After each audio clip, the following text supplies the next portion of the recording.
with a decent Muso game, like I Yeah. enjoy killing hordes of enemies like that. I don't mean to put down Muso games. Just when you say a Muso game is 40 hours, that's that seems a bit excessive. I don't know, man. I think like I mean like here's the thing, like there's some games where I play them and it's like that 40 hours sort of like rips right by and I'm like, yeah. And then there's other games where I'm like, oh no. Oh no. But like 40 hours, like depending on the game, even 20 Hmm. hours, I would say, depending on the Yeah. game, it's like that can be like 20 hours where you're like, I want more. And then there's Hmm. 20 hours where it's You should have been done like 8 hours ago. yeah, so it's I don't know, like I think like if the story beats and the gameplay loop is like compelling enough. I mean, you're also talking about like the game itself, the game proper is like 100 hours. Hmm. So, Hmm. I mean, like, dude, 40 Fair hours enough. dropping that's a drop in a bucket. Like, that's like Yeah. you're like 2/5 of the way through regular Persona 5. So, Yeah. Yeah. Because you're only going through summer in this game. You're not going through the whole year. but So it definitely it's something that I definitely do want to like pick up a copy of it at some point. yeah. Um, and Bravely Default 2 is kind of like I'm like, yes, I want to play it. Yes, please. Um, yes, please. Also, and we can talk a little bit about it when we get to the backlog report. Have you played any of the Project Triangle demo? No, I haven't. I need to. It's kind of neat. Yeah. It's Yeah. I'm It looked really good. I I am not I have not finished it. I'm in like the second mission, I think. But like, there's just a lot of things where like I'm playing this demo, and I think I might go through it several times because you can make decisions that change, I think, arguably Okay. the outcome of the game. And I'm kind of like, there's a lot, like, I have a lot of just questions about the game in general because I'm not necessarily like, I don't know if this will be sort of like a tactics game like Final Fantasy Tactics, or if this will sort of be like a little more Fire Emblem-y in the sense that like, okay, so in Tactics, like you would give characters jobs, you could swap out the jobs and all that other stuff, and like I'm not seeing that they really have that kind of job system in this. Whereas Okay. it seems more along the lines, and again, like it's a demo, and I'm not really all that far into it, anyways. But it seems more along the lines of like,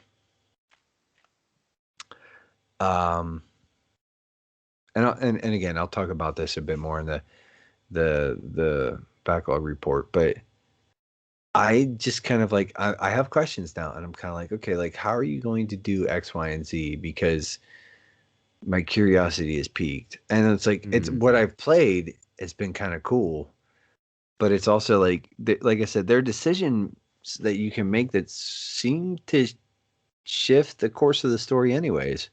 Okay. So it's like, yeah, I'm kind of like this demo, even the bit that I've played so far, has left me just kind of going, I need to know a lot more about this game. Like, so, and not like, and it's like what I'm seeing is good enough and compelling enough that I'm kind of like, okay, like, you know what I'm saying? Like, I need to Yeah. see more of this. Hmm. I need to like, I need to have like a better feel of what's going on here because like this stuff is so like interesting and compelling. But Hmm. it's very cool. So Nice.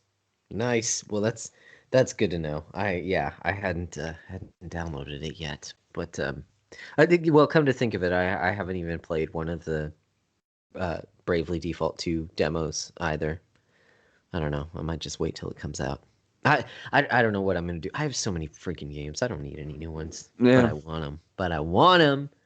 yeah. Yeah. Well, those are Project really Triangle the sounds great. only two or three that I've kind Hmm. of like. I'm like, okay, like these are the ones that I'm really kind of interested in right now. Yeah, yeah, yeah, Um, that makes sense. That makes sense. Luckily, I'm playing Near Automata, and I'm really digging that, so yeah. I don't have to look. That I was eyeing Moonlighter though, because I have it. Mm-hmm. I got it last year, and I was thinking I might pick that up on the Switch just because it's a different kind of Yeah, it's fun. something different. Yeah. Yeah, yeah, but anyways, because well, yeah, we'll talk about it in the Yeah. backlog report. But Final Fantasy X hasn't really hooked me yet. I'm still So playing it, but did we put forward, and I just had a question, like, did we put forward as like for this to be a potential Pwnecast game? I don't know. Or, I don't know. It was more I it mean, was more just like everyone was talking about it, so I'm like, yeah, that's on my games of shame. I Like, I'm have gonna it, go ahead and and I'm play it kind of too. like, yeah, I kind of want to go back and play through it. And I know Wes and Paul are both sort of digging on it, and I'm kind of like, it'd be nice if we could get like a game where we could all just sort of sit down and sort of chew it up. And but Final Fantasy X. I will say and it's not like I dislike it. I just it just hasn't hooked me. I listened to an episode, oh the Petty, the 100 games Oh, thing okay, that okay, he okay, does. okay. And he did an episode on Final Fantasy X, and that gave me a very different perspective on the game. It spoiled some stuff. He had a, Okay. I can't A remember. chick. I don't She was an remember. editor or whatever at IGM for a little bit or something. Yeah. And Yeah. yeah, but she got like weird, and she like everything was super sexual for her. I do Yes. remember that. It was Hmm. like, and she's like, I remember, like, yeah, I do Yes. remember that one. And I was kind of like, I just kind of was like, huh? Well, it's funny too because then she references the whole like I'm just gonna say this, but only because you know what I'm talking about. The baby making scene in Final Fantasy VI, which I think is done fantastically. Like that is I think it's so good.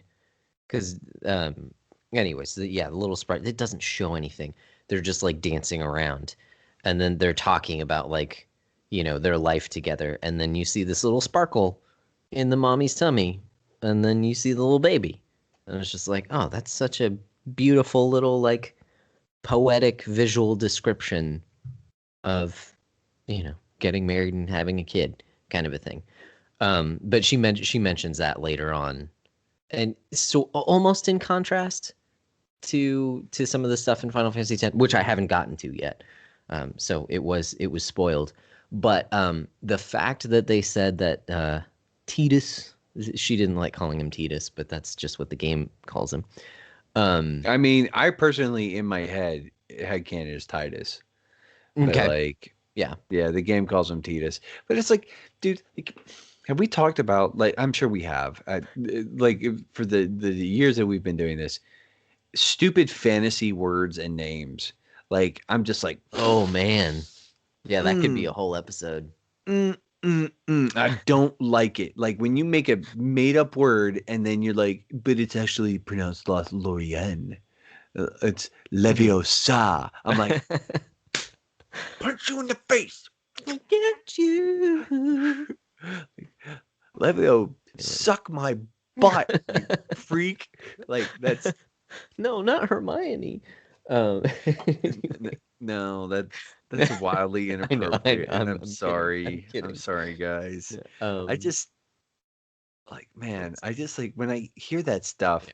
like there's a part of me that just like, and even like I forget what it was that we were talking about, like we were talking about it at one point in time, like some sort of like series, and we're like, oh, um Marley from Oh, Chrono okay. Okay. Trigger, Yeah. Yeah. Yeah. Hmm. and or Marl or whatever, and it's just like I don't know, like I don't care, like Luca, Yeah. Lucca, it's like just I know what you're saying, like, Yeah. and Yeah. like it's Princess one thing, Nadia. That's who you're talking about. yeah, and it's just like kind of like I don't know, man, I just Yeah. Bleh. Anyways, she said on that podcast, and Petty agreed that Titus never learns anything, and he's just a big turd the whole time. Like you play as him as the main character, but it's really about everyone else's stories, and he never learns anything. And yeah, he's always annoying through the entire game. And I was like, okay, that explains things. Because you're just so geared to like Well, to want to see that hero's journey that when a character doesn't have an arc, it's just like, what is this guy? What? but then like, why is like Shut Eunice up. so? Why is Eunice so into him? He's a giant I turd. and there you go. Like, He's got the whole Wade Watts syndrome. yeah, it's Just like like it's a very Kleinian. the girl of his dreams for no reason. Uh, It's like oh, you're a it's girl? like I'm a guy. Isn't that crazy? like we have so much in common. We should smash faces against each other for a while. Like Um, yeah. I don't Oh, like I don't. So we've been, and it's just like part of me, like, and I'm realizing how impressionable I can be. okay. You know, I've been watching a lot of Clerks Okay. and Doctor, or not Clerks, Scrubs. Scrubs. Doc, Oh, Dr. Perry nice. Dr. Perry Cox is like one of Mm. my favorite characters. Like Hmm. I actually want a Perry Cox um Funko Pop, like if they Cool. make one.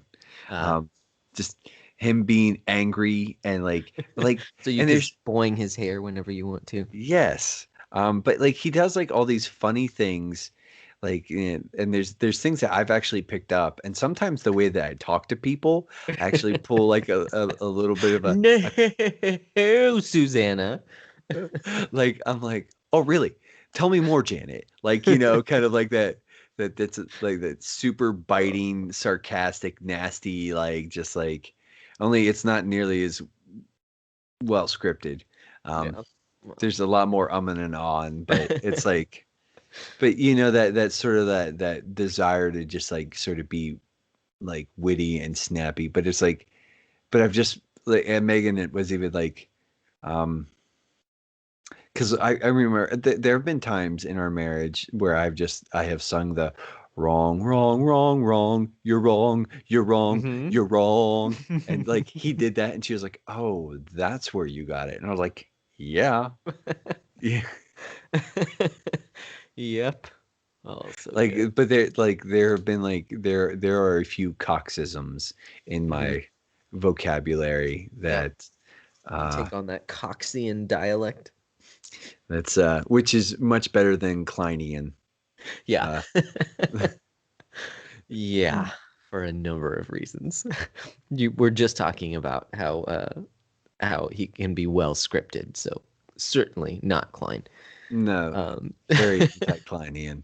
But like, and yeah, John C. McGinley is just such a great character, like guy, like actor for that role. yeah, Like, he's just so dynamic and like kind of like he pulls off because like he can like sort of like dip into like the like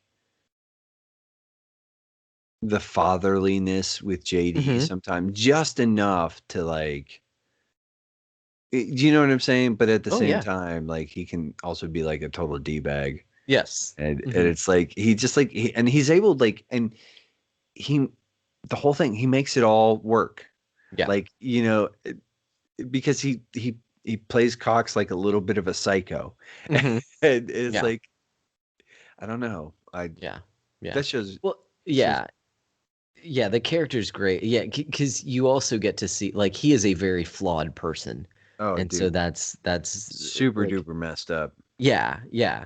So he is a rounded character in that. So anyways, yeah, that's good stuff. But it's already getting late, so we should probably get started. yes sir Are you recording on your end?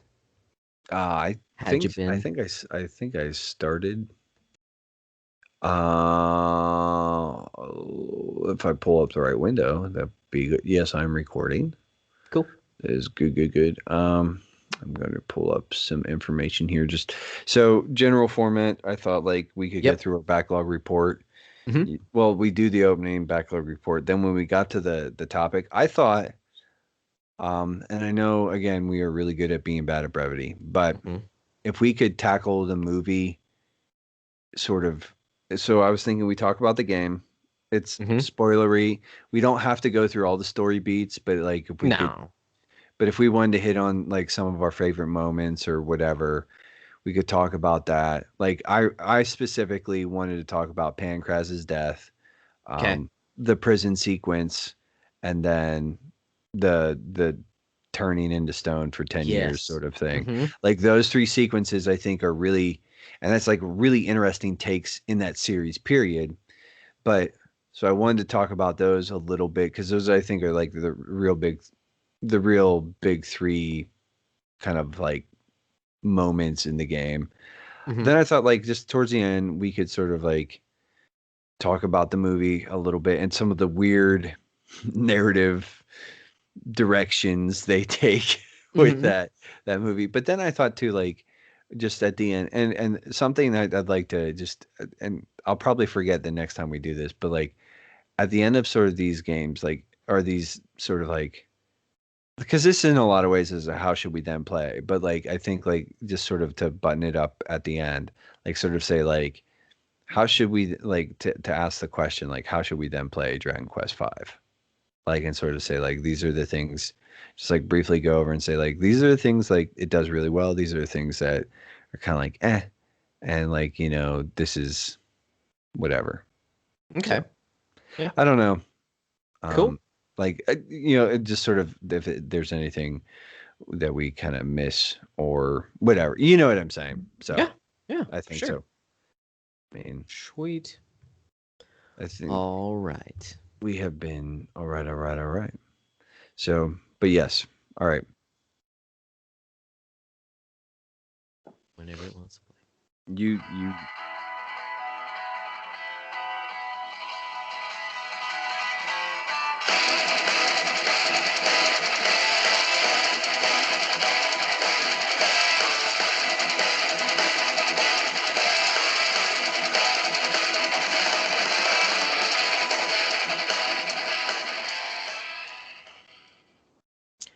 Good evening and welcome to the Backlog Breakdown. I am a special guest. You don't get your regularly scheduled hosts for this evening. My name is Dr. Agon. You probably have never heard of me, probably don't have any idea who or what I may be, but my name is Dr. Agon. And tonight, here with me, I have Dr. Acula, which I'm sure you will absolutely never guess who he may be. But we are your hosts, Dr. Agon and wait, Dr. I Acula. it's I no, I will not abide this farce. No. No. Wait, wait, you know who I am? I You know who I know am? who you are. What? I know who you are, Dr. Agon, No! Agon, whatever. And again, Anyways, I just thought it yes. was a funny gag that I've seen in a few So different Dragon is it Quest is that games. really no, man. I need to drink more water. Is that really how you imagine his voice sounding? Like, cause No, like I was just to trying to me think of like in a the doctory game, voice. I Oh, was he's kind of much like more thinking, cheery. I was like, "Hey, I'm Dr. Aggie." Dr.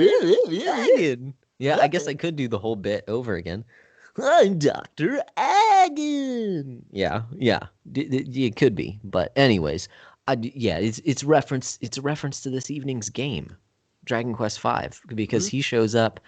I'm pretty sure he's shown up in other games. I could be totally wrong about that. Maybe I've just seen that pun in other places. And then we were talking before the episode. You mentioned Scrubs, and so it had me think of Doctor Acula, Hmm. because the same kind of deal going on there. Dr. So, Acula and Dr. Agon. I, you know what? so I appreciate that. aside from watching some Scrubs, what have you been up to the past fortnight?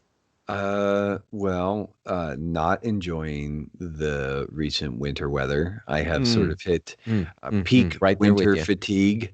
Um, yeah, that week that you've experienced Right. has been my no, but Life. it's been my life for the last like 3 months. No, it hasn't been that bad. It's been a pretty mild winter, but the last week it like snowed. Last week it snowed like every single day, and then which is like just kind of like you just yeah hmm yeah It looks um so pretty falling, but that's about it. And it looks really pretty sitting. Like when you get up in the Yep. morning, if you don't Mm-hmm. have to go A outside, blanket. like Yeah. it's like super like I'm like, yeah, yeah, that's nice. Then when you have to go out and walk in it and shovel it and all that stuff, you're like, no, no, I hate you. You are the worst. Mm. Um, enjoying the kitchen facelift Yeah. sort of thing. Yeah, that's kind of been a big thing. That was a and you and I talked about this in the bro hang a little bit. Uh that was a week, dude. And it was like one of those things where it's like I would set like I'd be like, hey, let's try to get X, Y, and Z done. And then it's like 8 o'clock at night and we got one thing done. And I'm going, oh, I hate this. I hate this is why I do not do these things. Mhm. Um, but yeah, it's just kind of been it's been good. Well, let's see. Here in 2 or 3 weeks, yeah, I'll be heading to my grandfather's memorial service, so Okay. that'll be Okay. kind of that'll be weird. But I mean, yeah, dude, like for the most part, doing fine. Like it's kind of just like yeah, just kind of putzing along and playing some video games, reading some Yeah. books, watching some Nice. Scrubs. Uh, I I did acquire some new Ultramans. Oh, nice. Mm-hmm. Mm. Which one did you spring for? I got Ginga Okay. Cool. because that's the one I really wanted. Okay. Um, Sweet. so Sweet. yeah, let me talk about my Ultramans. Well, it Um, may come up later in the okay. podcast. I'm just saying. Well, I did see that message between you, me, and Wes, and it's like Mm-hmm. Ollie said, and Ultraman Ginga has the power of fire. Yes. Yep. Like Yeah. I'm like, we went yes, we went to yes. the park and I overheard, and my son is super outgoing. Like he loves to meet new people. So anytime there are kids there around his age, he's like, "Hi, I'm Oliver. What's your name?" And just strikes up a conversation. Well, Hmm. he had been playing with some of the kids for a while, and I was just sitting down. I was doing some reading for school, and I overheard him, and he is talking about Ultraman to this other kid, and I'm just like, oh, I love it.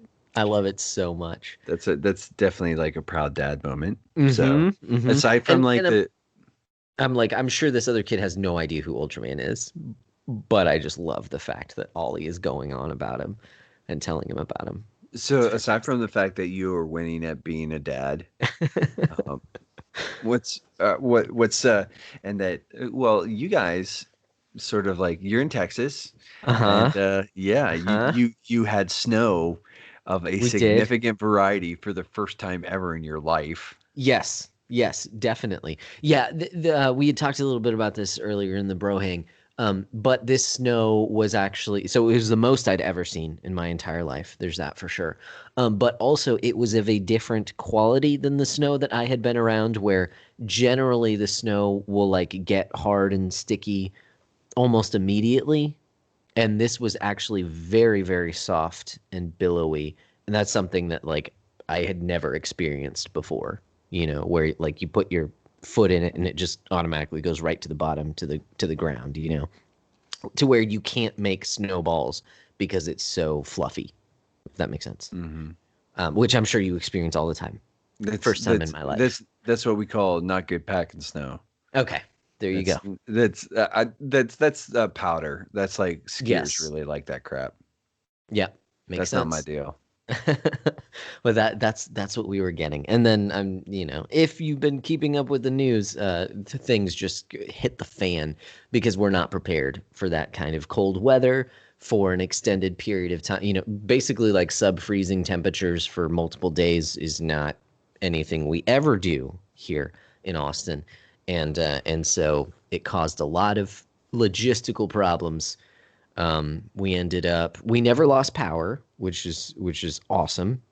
It was great for us. We do have, a gas stove. We do have a gas fireplace as well. So we never lost gas, but I'm just saying, like, we had that to kind of fall back on in case it went belly up. But we did. The city turned off our water. Our pipes froze, So we were like 1 day without water. We thawed it out.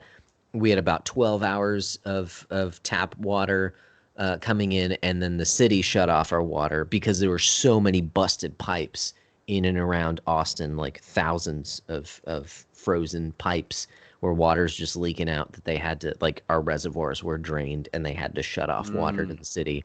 And we just got water back last night. So, man, the shower this morning was fantastic. I loved it. It wasn't just, sponge bath. It's You're like like, being actual clean is the warm best. stream. Yes. Yeah. Well, funny enough, I was able to get away with because I felt proud of myself. Again, this will come up in later in the podcast, but I did a lot of Ring Fit Adventure. I was stuck at home. The roads were not okay to drive in. We have no way of like clearing snow here in Austin because it doesn't snow here. Um, but yeah, so I was working out almost every day, getting sweaty. So I was not the best smelling person in the world. However, my wife couldn't smell me. Anyone want to take a guess as to why that might She be the had the case? Rona. Yeah. Her Corona. Nice, nice. It Sorry, has to be. that's a That's okay. terrible That's bit. okay. No, Terrible no, no. bit. That was great. I loved it. If you're gonna quote any song, like you get one each episode, and this time it was not the 2 weeks one. It's So been 2 weeks. you get one. I just said you only get one. Like we Okay. established earlier, Joshua, that I obey no man's rules. Yeah, that's true. I That's I true. I do what I want.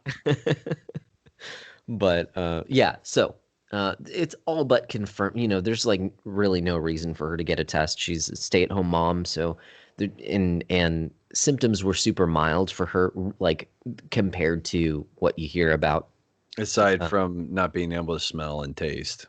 Yeah. right. It Yeah. was Well, like well, that's when we actually figured because this was like 4 days into her not feeling well, and she was actually feeling better by the time she lost her sense of smell.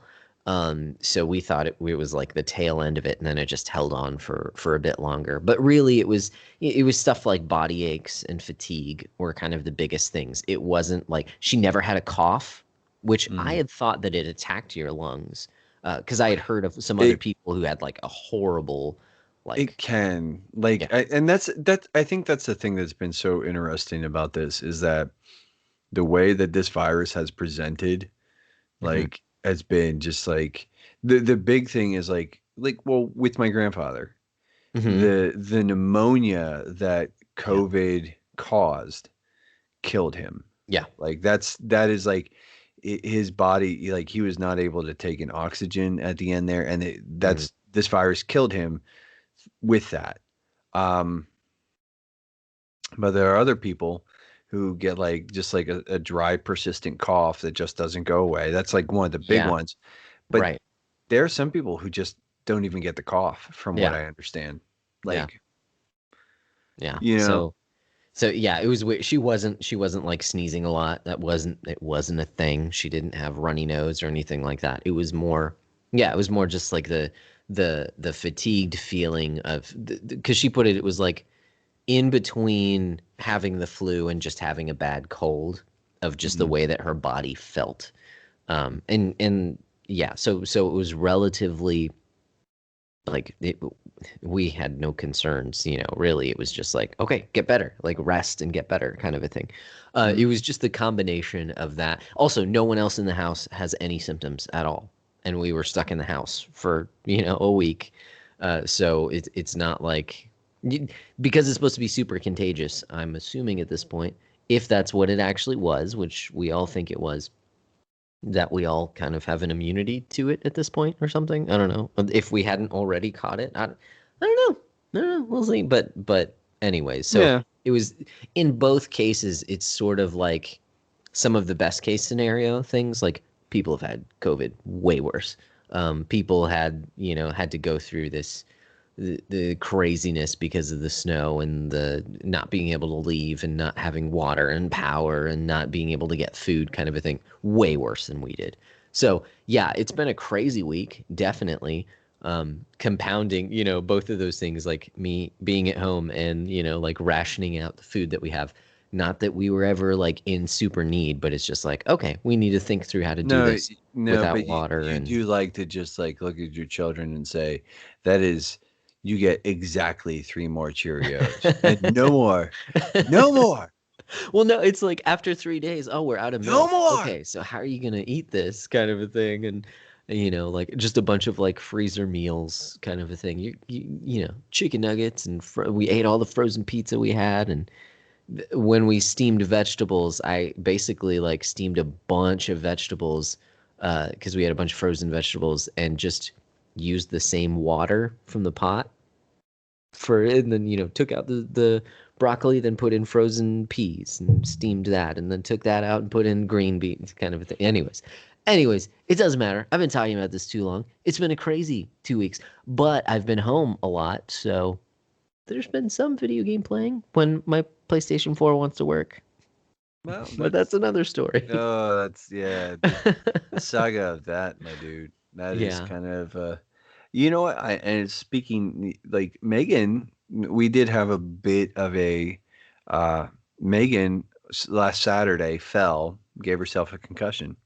Oh And of shoot. course, being my wife, I'm like, she had a doctor's appointment in Pittsburgh on Sunday, and I was like, well, let's see how you're feeling in the morning, and Mhm. I'll if I need to, I can drive you to the hospital You on just Sunday. immediately put her to sleep and told her, see how you feel in the morning Well, after concussion. no, like she was home and up for a little bit, and Okay. then like, and then she's like, you know what, I'm going to bed, I'm tired.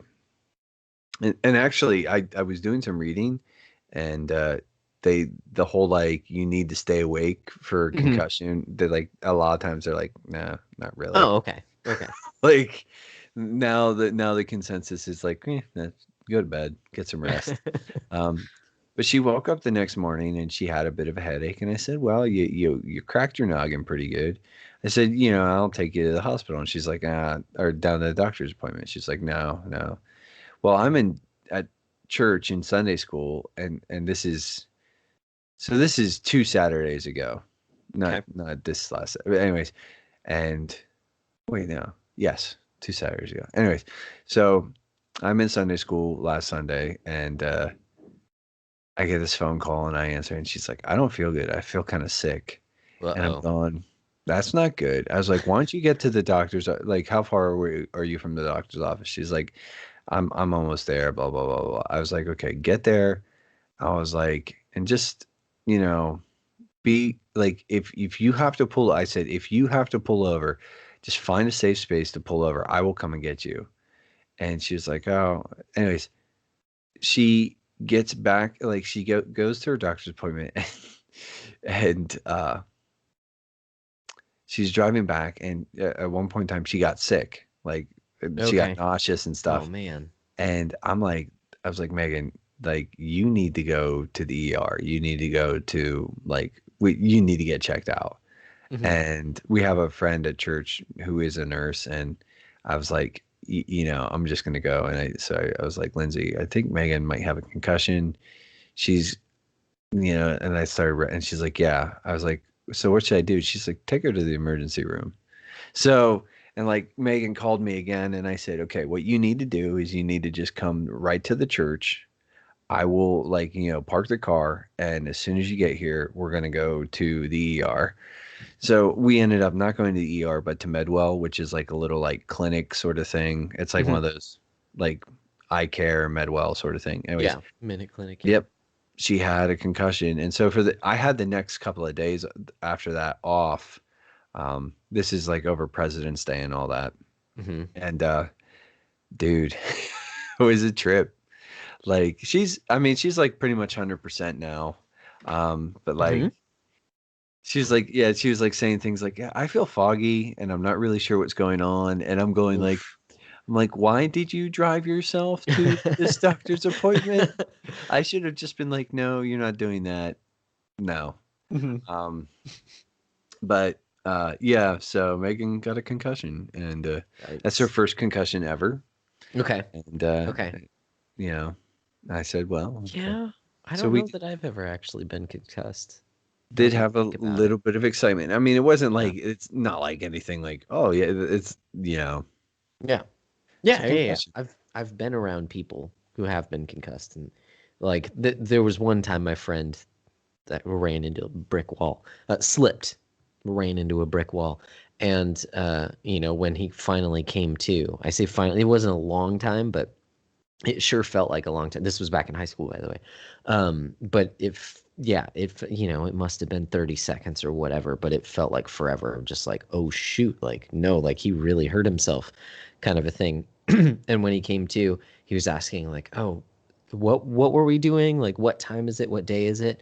And he would ask like three or four questions, and then he would start over and continually Yeah. ask those same questions. And that's when I was just like, this is not good. Like, you need to get home. Like, your parents need to take you to the hospital. Like, this is when you can't retain information, for like 30 seconds. Like, and I he would, think yeah. I Anyways, might have had one in high school. Um, I we do you know what a deep 10 is? no. It's like this, you make yourself black out. Like it's like this sort of Okay. like breathing exercise, Oh, and okay. then you just black out. Anyways, we were doing those. Okay. And like the thing Of is course. like, yeah, because we're dumb high school Yeah. Yeah. kids. You're high school. Yeah. Um, You just want to. Yeah. and it's like part of it is like you do like like you take deep breaths and then you like hyperventilate and then you just like push Okay. out all the air and you just hold your breath for and then you just like Hmm. crash.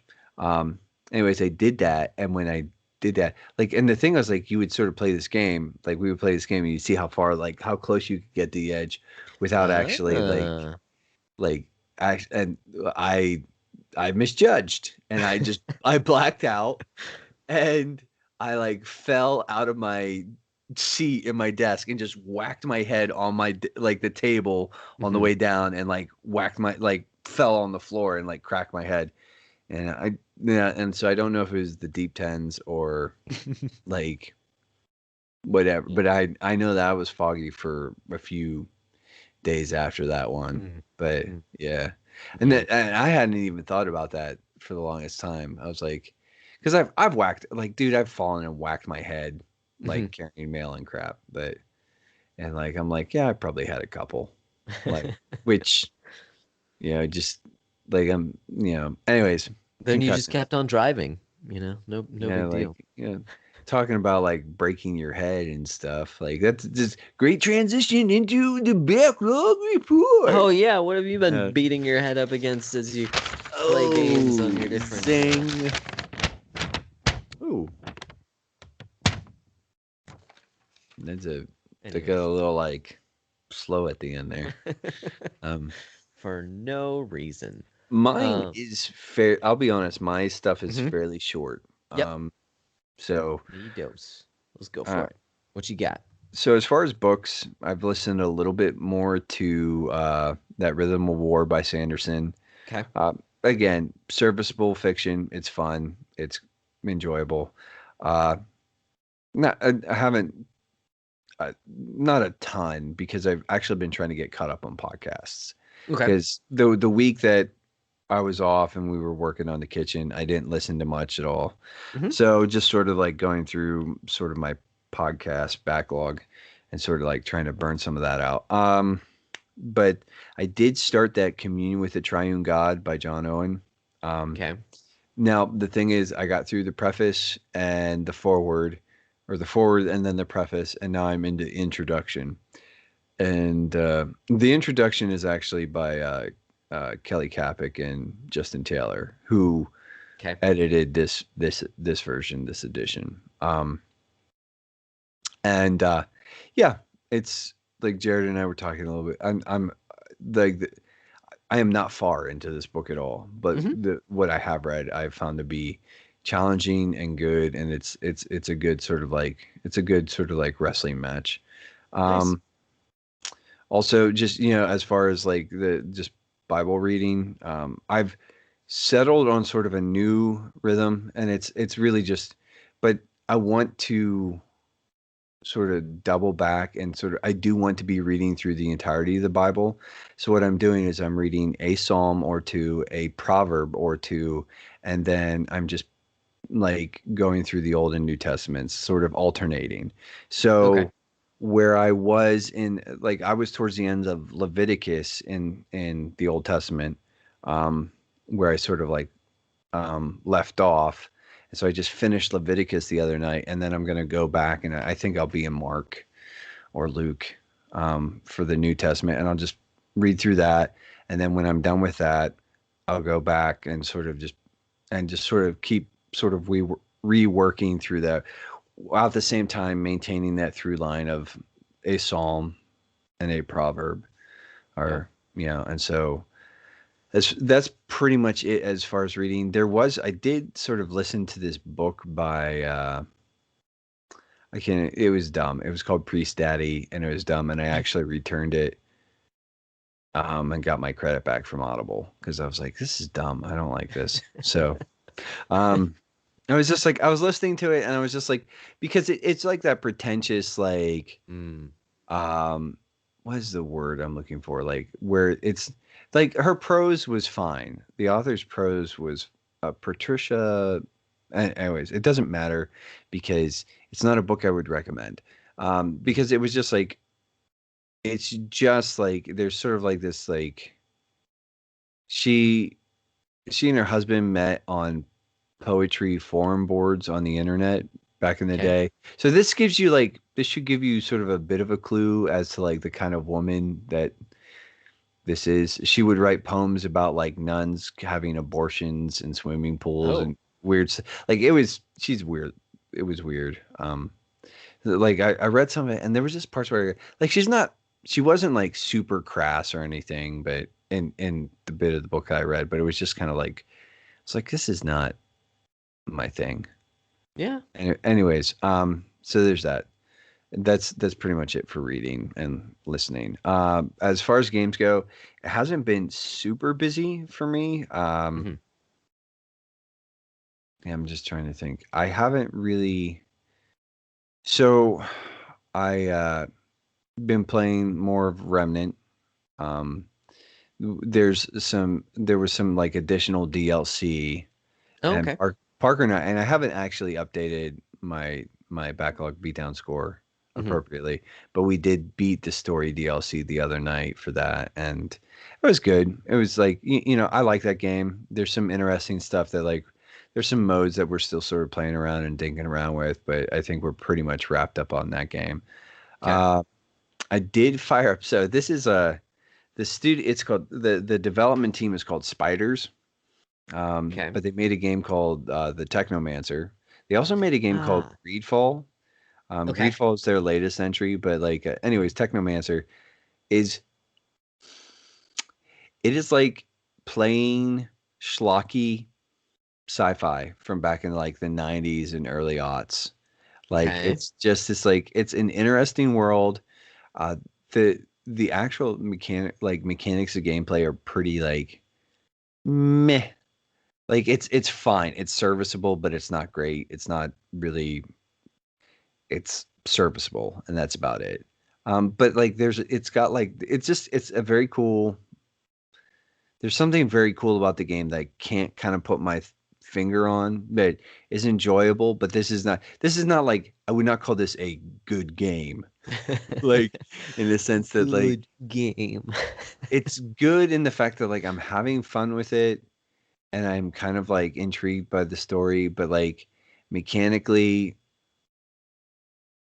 it's kind of like, it's adequate, and that's Hmm. about it. Like, I'm playing it on, like, and here's the thing, I'm playing on easy, not because the game is all that hard, but it's one of those things where the AI isn't particularly great. And so a lot of times, like, when you turn it up to normal, all it does is it sort of like gives the enemies more health, and they hit Okay. harder. And Hmm. so, like, and then then it just throws mobs at you. Like, it's kind of like, like it, like, and so, like, it's even in normal, or even on easy, sometimes it's just like, you get 5 or 6 guys, and if you're not ready for it, they'll just, Gotcha. doo-doo all over your day. So I'm playing the Technomancer. Like I said, finished the Remnant DLC, and then One thing I did, and I told you about, I Mm-hmm. downloaded and fired up the Project Triangle demo, and Mm-hmm. it's very neat. And it's one of those things where I'm not sure if this is like going to be more Final Fantasy Tactics or if this is going to be more along the lines of like as like when it comes like because right now it doesn't seem like there's any jobs in it like Okay. and where I am in the demo, and it seems like it might sort of be almost more of like a sort of a Fire Emblem character. Like in Fire Emblem, like the characters have a class Yep. and like they can sort of grow in that class, and they can even sort of like evolve maybe in that class. But so it seems like it might be leaning that way. I've heard a lot of people say it reminds them of Tactics Ogre. Um, Ooh. yeah, um, which I haven't I haven't really touched that in a long, long time. I Yeah. It's like it's one of those things I briefly like started up back in the day, and I'm kind of like I should really just play this at some point. Anyways, um, so but it's interesting, and I think it's definitely like sort of like one of those things that like the way it looks right now, that might be a day one for me, a day one pick. Ooh. Haha. Because I like like that. because I'm just kind of like I'm sort of like pumped on just I like tactical games. I mean, Yeah. and I feel like there's some interesting concepts there. Like, Mm-hmm. and maybe after I'm done with the demo, I'll sort of be like, yeah, I don't know, but yeah, that's it. That's all I Nice. got. Nice. I do like that art style a lot. It's Hmm. like one of my other favorite games, of all time. One of Well, those. it's the same team, dude. So Right, right, exactly. Yeah. Yeah, so no Octopath 2, but this it does look fantastic. And who knows, maybe in the future there'll be well, Octopath 2. We'll see. and I think they're supposed to sort of be tied together a little bit. Oh, really? I think. Okay. I mean, I don't know. I mean, yeah, it would make sense just because like Octopath isn't necessarily like it's far-reaching, but it's not like it doesn't give you the impression that you have searched the entire world and this is all there ever. Like the Hmm. one main bad guy that's like outside that's after you beat the game, you kind of meet him. It makes it feel like there's something bigger like going on in the world that like basically he's a part of like a elder race that you never see anywhere else, so it's like, oh, there's potential for like other things. It doesn't feel like you've worn out that world at all. So No, no. anyways, yeah, I love Octopath, so just throwing that out there. Okay, so what have I been up to? What do I have to report on? Well, since you started with books, I'll start with books. I haven't been reading anything outside of stuff for school. So I've just had a bunch of school reading. That said, I did start re-listening to a book that I have listened to in the past, but I wanted to kind of get another to get grasp just with everything kind of being crazy and routines being thrown out of whack and all that stuff. There's a book called Essentialism by Greg McEwen. Hmm. Again, I've listened to it before, but I just started it up again. It was on hold at the library for like the past week or so, but I just fired it up earlier today, just to start listening to again. So there's that. That's really it outside of the reading that I have to do for school. So not much there. In terms of games, it's only been a few games, and I've already talked about them in previous weeks. Sorry. I mentioned I've been playing Ring Fit Adventure a lot. I've been trying to. My goal is at least 6 days a week, and I've kept up with that, if not seven. And I'm really enjoying it. However, last time I talked about how I had stopped playing it for a while because my ankles had started hurting. That started happening again, and I don't know what it is about my dang ankles, but I guess they just get bruised easily or something. I don't know, but running in place is just not good for them, and to the point where they might actually like they started to swell up a little bit. And that's when I'm just like, dang it, I guess I am gonna have to like take this easy a little bit. I found some stretches that I could do that really helped like a lot, so they didn't hurt anymore, but they're still a little swollen, still a little weird. Found out this game has it has a bunch of different accessibility options, but it has a silent mode, which is basically made for if you live in an apartment, so that you're not like, you know, making a bunch of noise for your neighbors.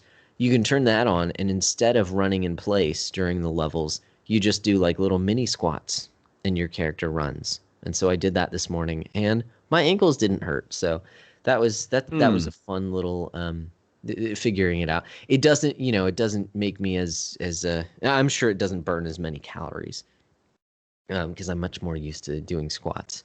So, anyways, I just thought that was super cool that you can kind of tailor this game as well and still continue to play it and do the other exercises and stuff like that. So, I'm still riding the Ring Fit Adventure train pretty hard. I'm digging it. I'm digging it a lot. And now that I've been home a lot, it's not just like super early in the morning when I do it. And so my kids have gotten into it, and they all start like doing the exercises too. And it's super cute, and I like that a lot.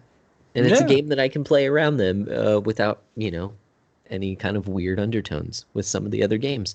The other ones I've been playing Final Fantasy X on Vita, still chugging along in that. It still feels like I'm fairly early on. I think I'm like 15 hours, something like that, into it. I could be wrong. Maybe I have more. I don't know. Um, but yeah, it's Ugh. okay. It's okay. It Yeah. haven't, I mentioned it before the episode. It hasn't really grabbed me yet. Not that I outright dislike it. I don't. It's just like, oh, okay, nah, I guess I'll keep playing this kind of a thing. So, which is weird, but it is what it is so far. I'm still kind of waiting for it to get good, if that makes sense. Battle system is good. I'm feeling that out a lot more because you can switch out your characters on the fly. Like it does allow for a lot of different maneuvering, and the game. I feel like I mentioned this last time. I feel like it does kind of expect that as well, because it is a bit more difficult than kind of your standard Yeah. kind of Final Fantasy game, which is good. It pushes you to strategize. It's a good thing for sure. And then finally, I've been playing Near Automata. I did roll credits on this game, but that does not mean much.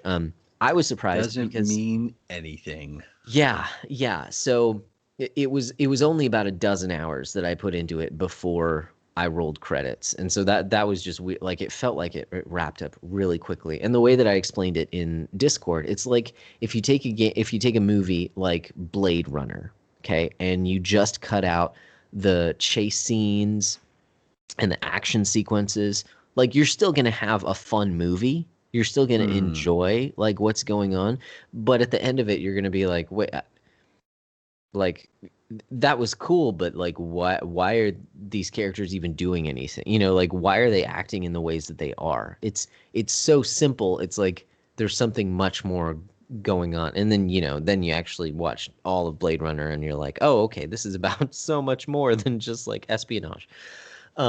So and that's how this game feels with the first playthrough. It's a fun game. I'm enjoying it for sure. And yeah, it has me coming back to it. But now I'm on my second playthrough. So the first, I hope this isn't spoilery. So it's minor spoilers. So if you just want to go completely blind, then cover your ears, kiddies. But in your first playthrough, you play as one android and you have like a little sidekick android. And after you beat it, then you basically switch places. You play as the little sidekick. And the Hmm. sidekick is not as good of a fighter. And you play through the entire, at least I'm assuming at this point, I'm like three-quarters into the way of the second playthrough. Um, it's the same story, but you're playing it through his eyes, which are a little bit different because he is not as much of a fighter. He is a scanning type android, which means that he can hack into other androids. So it's like this little shooter game that you can play to hack into things. It's basic, but it's still pretty fun. But that also means that he can like see what a lot of these other machines are thinking, and so it gives you more of this undertone. It gives you more of the story of the game. So at this point, I might be 20 hours in, something Hmm. like that, and playing through it again. Sure, it's a little repetitive because it's the same story just with different characters. But I'm going and doing some more of the side quests, getting some more of the world building stuff. And then I've heard the third playthrough that you do. is, well, basically the first two playthroughs are the first half of the game, if that makes sense. After that, there's another character that's introduced that you meet, but that you can actually play as, and then you play as all three of them. And then at the end of the game, you make a decision, and depending on your decision, you can get one of three different endings. So there's a lot more to this game than meets the eye, sort of like Transformers.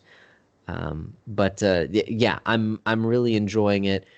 It is definitely delving more into the kind of philosophical themes. You think of something like oh come on, what's that super popular anime movie with the cyborgs? Shoot, the girl with the purple hair. Ghost in the Shell. Ghost in the Shell. There you go. Of kind of like that idea of like, what does it mean to be human? What does it mean to be a machine? What is the purpose of life? If you're created by humans, what does that, what does that mean about you? What is your telos? Things like that. So there are those questions that are posed by a number of different characters. Sometimes it can be on the nose, but also I feel like they haven't really ran with it much of anywhere. So I'm kind of anticipating. I'm going to wait and see where they're going, because that's kind of the big thing about this game is, oh, it's so profound, and I'm not sure if it's just profound because it asks these questions or because it attempts to answer them, if that makes sense. Because there's a lot of sci-fi that asks these questions, but if it never really tries to give any kind of Well, an answer, it could be. and I think that's like the biggest failing of a lot of stuff. It's like it has really great questions, but it doesn't really offer any solutions to sort of think through the answers. Or Hmm. I mean, like, and I know this is sort of like a weird transition, but I mean, before he went like full blown like crazy town, Rob Bell, like when he was still sort of within the bounds of orthodoxy or Hmm. whatever. People are like, oh, I really like him. And I was like, here's the problem. Like I said, and this is something that I really appreciate about him too. I said, he asks really good questions, but he gives you like no guidance on where to find the answers to these Mm. questions. It's just a Mm. lot of like, well, what if this? What if that? Blah, blah, Yeah. blah. And these are good questions to think through and sort of like wrestle with. And sure, but it's like, that's not the point. Like the Yeah. point isn't to just ask good questions. Like if you're not helping people to sort of find the right answers, then you're failing as a teacher. And so Yeah. like I don't know, like I think like the best stories actually do sort of like give you something of a tool set to sort of like approach some answers to those questions too. Hmm. So Yeah. Yeah. and Because a then, lot of people are super up on Near. So mhm. Right, right. And I definitely see why, because I'm really enjoying, oh my goodness, I've mentioned it before. The music is so good. And what I noticed is that, yes, the music itself is really good, but it's more the way that it per- personify is not the right word, but that's what's coming up into my head. The way that it captures the feeling of the areas that you're in, mm, if that makes sense. hmm Because if you listen to the music by itself, it has sort of like an otherworldly quality to it. It has like these a bit of like world music kind of thrown in there. And I think that's very much intentional because it's all like robots and androids in this desolate planet kind of a thing. So it's supposed to feel strange, and it does it. Yeah, it just does it really well. It doesn't have a ton of music, not something like Octopath that we mentioned earlier, but man, it does have really good music, and the gameplay is fun. It can get a little repetitive, and it's not quite as deep as I was expecting from a platinum game, but it's fun and it's satisfying. well, So I'm enjoying it. and sort of what's the main female that you start out? To What's her be. to be? I've heard that like depending on whatever like chipset and mods or whatever Hmm. that you throw in, like you can radically sort of change up the play style. Yeah. Um, so Yeah, and that's that's that's a lot of probably. people. I know that I've listened to a couple podcasts when they've talked about like the gameplay, and they're like, well, you can sort of mod 2B to sort of play a whole bunch of different ways. Yeah. So, Yeah, that makes sense with how now honestly, the first playthrough, I was kind of surprised. It's easy. But it's intentionally so because it's kind of like fast tracking you through the game so that you can do it again and think about it more. And then it'll open up more. Like there's this whole thing that's going on beneath the surface that the game really wants you to pursue. Not that if you just want to play this game for, 12 hours and finish it and roll credits and be done with it, okay. It's not a bad experience by any means. I enjoyed it. It's fun. It's just that it's not narratively satisfying. It's more like narrative cotton candy, like an 80s action flick of just like, yeah, that was fun. There's no substance. hmm. But like you could tell there is substance. It just wasn't revealed. Anyways, I'm really digging it. So, Cool. Cool, cool, cool, cool, cool. yeah, you need to play it. I think you'll enjoy it. Yeah, Um, it's well, just tentatively like I'll try and throw it in the mix, and maybe we can sort of come back and double back and do an episode on it then. mhm. So, I was thinking about so there are philosophical references throughout the game, and you said that you've listened to some stuff on the game itself. That's primarily what I was thinking of. Like, oh, you'd probably really like this game. Case in point, there is a robot. His name is John Paul, and he's asking about essence versus existence and which came first. And apparently, in Japan, his name was Sartre, and they just changed it to Jean Paul for the English version. It's like, oh, well, yeah, of course okay. they did. Well, that's because if you put that in it, if you put his last Sart Hmm. in a game, people are like, "What's this?" And because Yeah. American consumers are super cultured, and He wears a top hat too. He's a little, trash can looking robot with a. existentialism is such a wild. Mhm. It is such a bizarre. Like there's some, and again, it's like one of those things. Ask some really great questions, puts forth a few interesting sort of ideas, Yeah. but it is just so weird. Yeah. Yeah. It is. The leader of the machine village that you come on, her name, well, it's him, but it has a female voice, which is really weird. His name is Pascal, also, which I think Mm. is a reference to Blaise Pascal. Hmm. Although it doesn't seem, I have no idea why, because he just seems like a nice robot, not anyways, or a nice machine. But I'll find that out eventually once I finish the game, but we'll see. Yeah, Just really cool. enjoying it. That's all that I've been playing. The only other thing that I wanted to mention was that I have been digging deep into, at least for me, into Ultraman. Talked about all the Ultramans that I had purchased, and my kids are loving it, especially my son. Oh Let me tell man, you about my my Ultramans. Ultramans, guys. So finished up Jeed, and you were right. Oh, dude, the ending, like it gets so good at the end of that show. Man, that was good stuff. And so then I went back. So the Ultraman seasons that I own are semi-modern. It's up until but basically like Jeed is the latest that of the seasons that I have. So I have like four other Okay. seasons with Jeed being the latest. So I'm going back to the beginning of what I have, and we're gonna watch through all of those up until Jeed. So So that's it goes Ginga and mhm, Orb. Ginga S, X, Oh, and then Orb.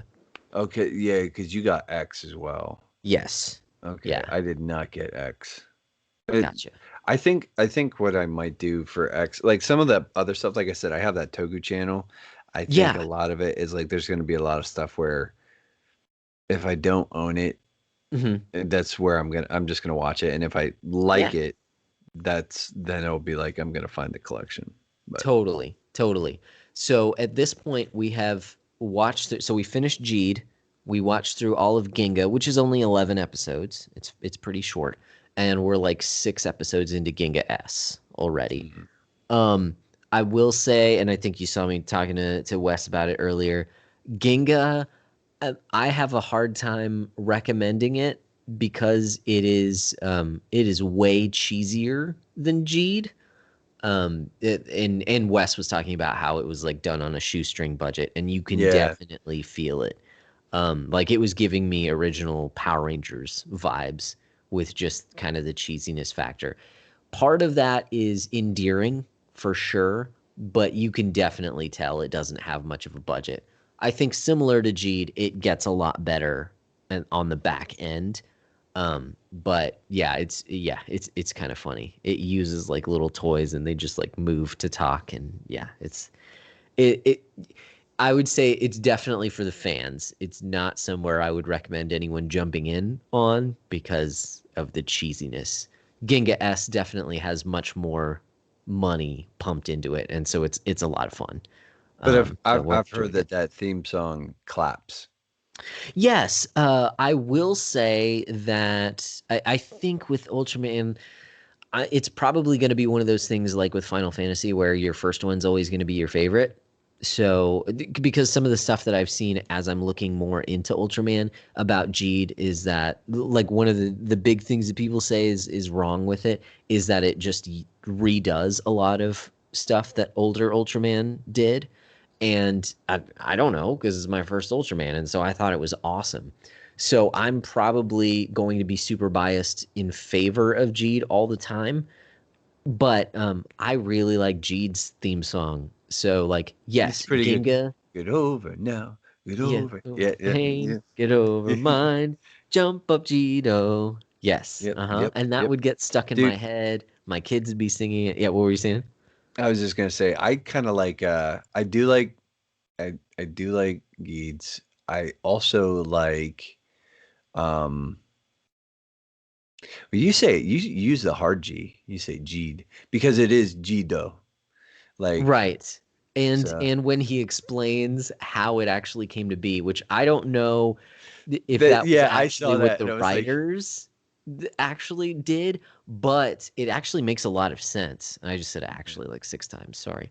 but But yeah, because it's G. Oh, geez, just bumped my microphone. Love doing that. It's Gene. The GE is from the word gene because he has the genes of Belial, and then the ED is destiny, the first two letters in destiny, but it's flipped around. So it's yep, saying that even though he's a descendant of the bad guy, he can change his destiny and be a Destiny. good guy. And I'm He like, can I love that. Like, yeah. like you're But not tied to it's anything. also it is also like the initial sound of like that whole like might as well just get right into it kind of like phrase that Oh, is it? like Yeah. Sitting when you around hear him doing say nothing isn't going to yeah get well me anywhere. when you hear him say that it's that initial like that it's every time he says it, it's like I can't remember what it is but I'm pretty sure that initial sound and that's where I thought it came from Mm. was that Yeah. but then anyways I would yeah I but I was gonna say Z's or Zed's or Oh, yeah. Zet's Hmm. theme song is pretty baller. I Yes, kind of it actually is. like Yes, that. it is. Like Yeah, it's they're like just power fun. metal. Yeah. Yeah, it's like that like it's like almost like a very ballad rock. Anyways, we have talked like there are probably some people who are like, what are you two lunatics talking Yeah. about? Yeah. Yeah. Wes on the other hand is like, yeah. I did it. Yes. But We are hooked for sure. we have a game to talk about We do. and we should probably just get into that. All So, right. And before we get into it, a word from our friends. and here's where the word from my friends goes in. Somewhere in here. Don't take my word for it. Take But this. all right. It's in a book. Take a look. Reading Rainbow. I just now that I'm thinking about LeVar Burton, I think about like What? I think about did you ever watch Community? I've only seen a smattering of episodes, Okay. which I enjoyed. I just never sat down to actually So watch the show. Daniel Glover's character Troy is like low Mhm. key obsessed with LeVar Burton, Okay. and at one point in time he meets LeVar Burton and he can't talk to him, and but he's like in the bathroom, like singing the song and crying, and he's like, "I didn't want to meet him." It's like it's it's such a weird scene, and it sort of encapsulates why that show is so good. Um, it's like you need entirely too much context to understand any of it. Anyways, Nice. let's Jump right do in. this. Let's All just right. and now we're back. Hey Hey, everybody, we're here How- again, how's it going? right in your ear holes.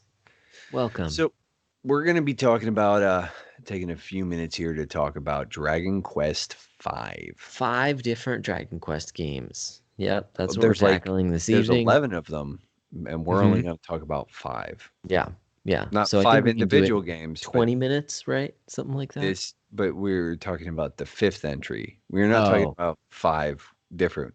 We're talking about the fifth Oh. entry. Okay. Yes. Gotcha. The Hand of the Heavenly Bride.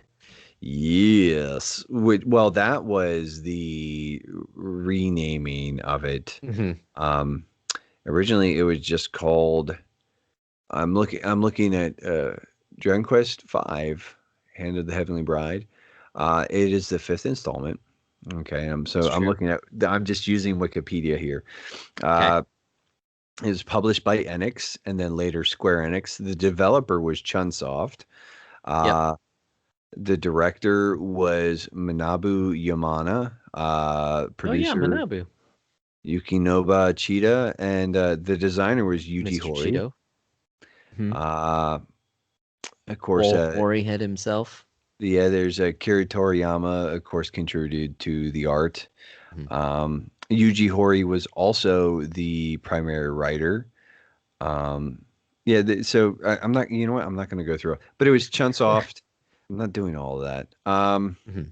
But Yuji Horii was sort of like the big name on that. Yeah, Like, yeah, yeah. He's a Dragon Quest guy. he's the Dragon Quest guy, and then of course he's accompanied by his friend Akira Toriyama with Yep, the sick designs, bro. it's true. Um, It's so it true. initially released for the Super Famicom in September 27th of 1992, according to Wikipedia. Okay. Uh, then was re-released. I can't talk. It was Ray released. Re-released. It was re-released for PlayStation, or maybe remastered for PlayStation 2, in March of 2004. Then it came to, and those were both Japan-only releases. Mhm. Nintendo DS in July of 2008 came to Japan. In North America, and then in February, it sort of dropped into the rest of the world in February of 2009. 17th in North America, 19th in Australia, and then in the European Union, the 20th. Mhm. It is also on Android and iOS. And again, Oh wow. Japan sort of got this first in December of 2014, whereas January of 2015 is when it sort of hit the rest of the world. So there's lots of places to play it. Uh, I played it on DS, well, on Mhm. my 3DS, but I played the DS cartridge. And yeah, it was part of that sort of, well, we've talked about it a little bit. Like 4, 5, and 6 all came out on DS and got Yep. well, the Hand of the Heavenly Bride. What was the other two? Chapters of the Chosen and geez, I've never played 6, so I don't know. It's something. It's in like it's there at the tip of my tongue, but it doesn't really. Realms of the Oh, Revelation. realms of or whatever. Yeah, it doesn't Yep, matter. Realms of Anyways, because Revelation. we're not talking about those. We're talking about Dragon Quest V, Hand of the Mhm. Heavenly Bride. Yeah, So, well, I think one thing, yes, we both played it on well, DS. I was just going to Right. say before we go any further, if you have not played this game and you're worried about spoilers, we will probably be spoiling things. I think there's a couple things we can say before we spoil stuff, though. Well, I'm just And saying, before we, like, but yes, we are going to be talking spoilers. It is a game. Yes, at this point, what is that? Like 30 years old? Whew, that well, makes me the initial run, yeah, it puts you at 30 years, and then in even Japan. 30. It's big in Japan. 30 Uh, Japanese years. 30 Japanese years. however that But works. even, I mean, 2009, it's like you're talking like this game's 11, 12 years old as far as stateside goes. So, Right. And that's the thing. So that's where I was going with this is that there is this huge disconnect because as we'll talk more about it, Japan loves this game. And Japan loves this series. right, Japan, yes, definitely. But we're going to be talking about the movie also, and the movie kind of brings out just the love for this game in Japan in particular. And so there is a bit of a cultural disconnect because we never saw this one here in America until fairly recently. I just mean like this was a Super Nintendo RPG, Super Famicom RPG in Japan, and we didn't get it, until way afterwards. And so there is something a little bit not necessarily lost in translation. It's just that because it came out in a different time when things were, when games had advanced so much farther, there is a bit missing. You have to understand the original context in which it came out to sort of see some of the love for it because it does do some very unique things. However, in the years since its release, other games have done some similar things, and so to American gamers, it may not seem as special as it was for those original kind of Japanese fans. Hmm. And yeah, I think that'll pop up a few more times. So, like you said, Japan loves their Dragon Quest. We don't necessarily have to go into the entire series itself because we're already, pushing it, trying to do a game and a movie here this evening. But Dragon Quest, it's what was that? I was going to say, I think if you're interested in how all of that stuff sort of ties together, what was that video that somebody dropped into Discord? It talks about like all the story beats and how like all the Dragon Quests are sort of connected, but not really. Oh, that's right. The Nostalgia Critic just did that.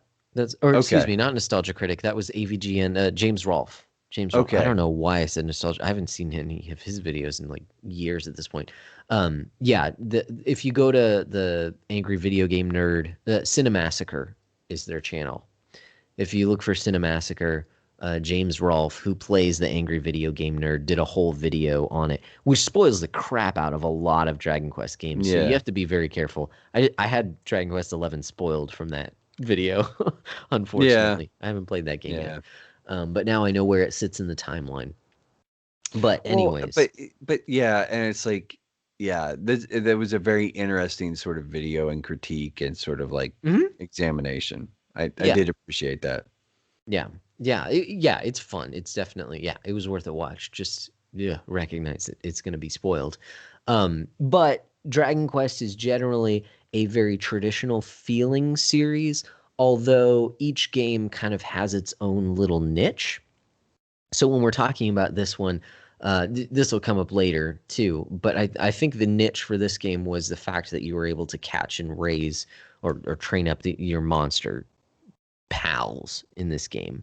So you don't necessarily have a huge roster of people that you're traveling with, but you can recruit a bunch of different monsters Which was and change actually those out. kind of for me a bit of a turn off, I Hmm. guess. Like I just like especially coming off of 4, which had just like such a strong cast and like Hmm. sort of like these like these little storied well like the little vignettes and everything else. Hmm. Um but yeah, that so there was like the monster hunting catching element and training element. And it worked fine for the most part. I'm a little curious as to what monsters you ended up using.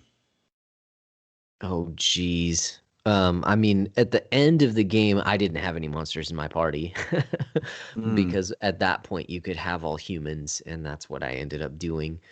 So most of the time it was the saber cat, and then mm-hmm. maybe a golem at one time. Oh, but one of those like I was gonna say Eskimo looking dudes, but that's not what he is. The abominable snowman looking guys I had Mm. for quite a while. Um, yeah, yeah, okay.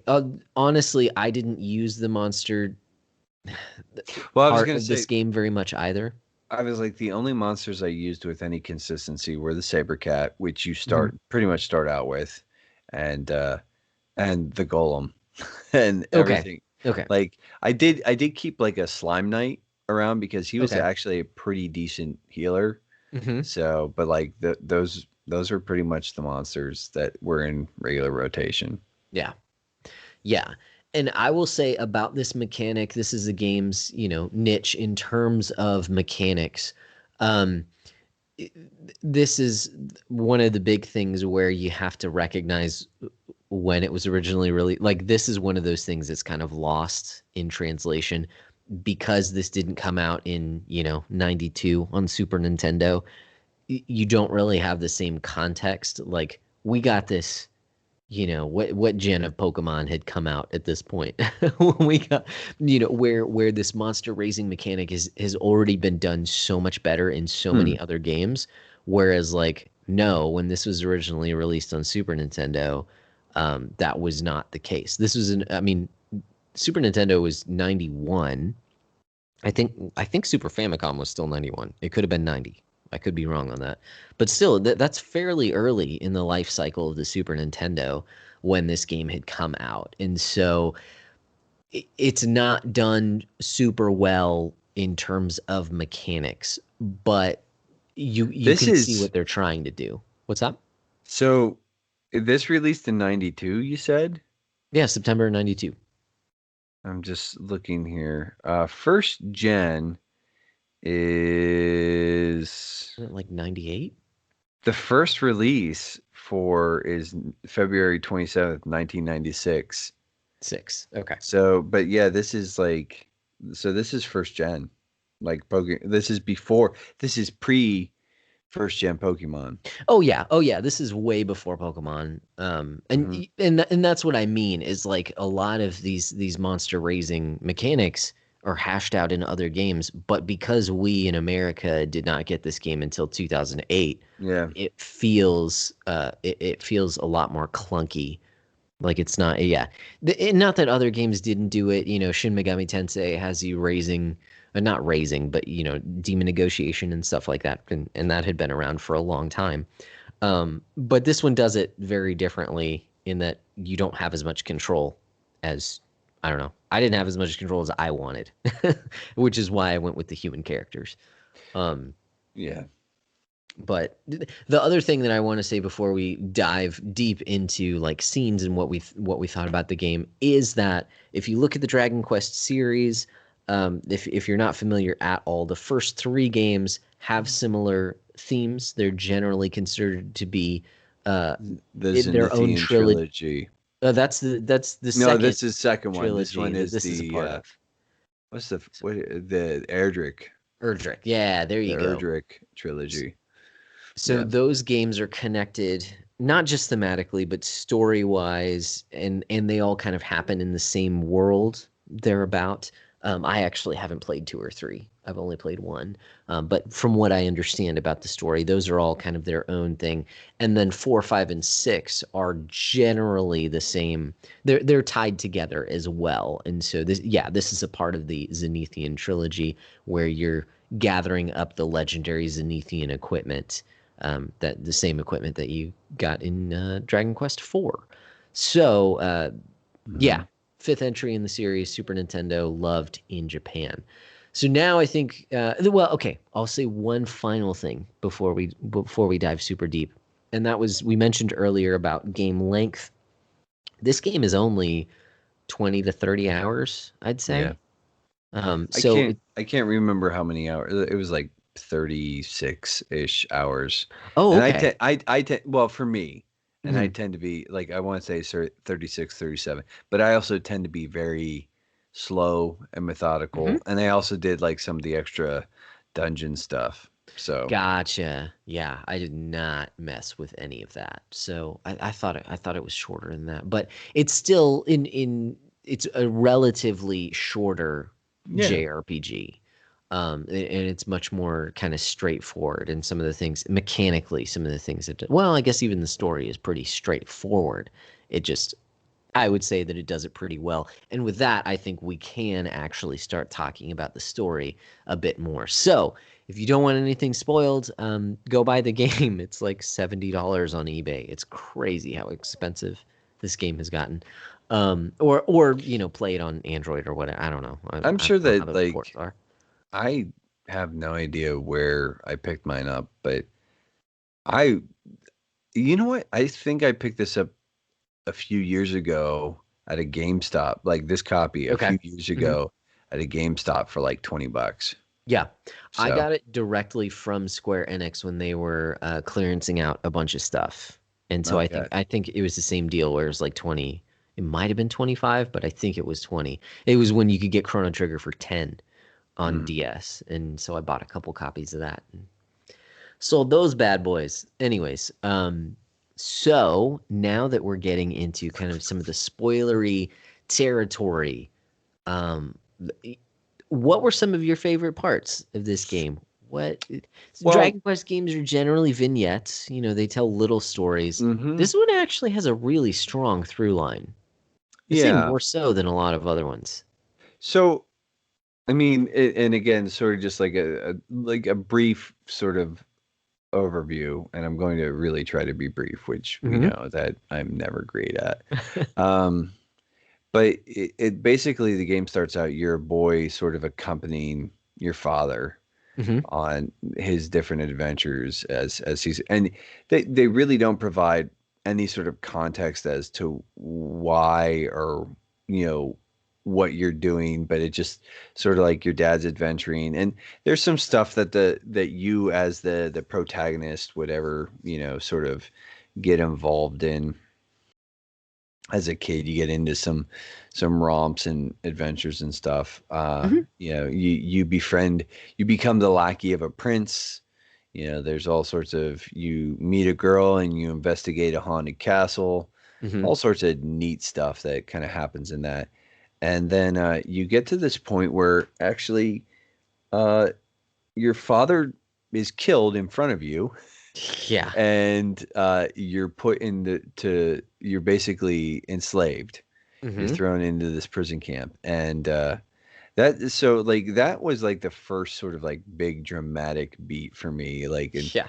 and that's like, and I think that's just the first big dramatic beat of the game.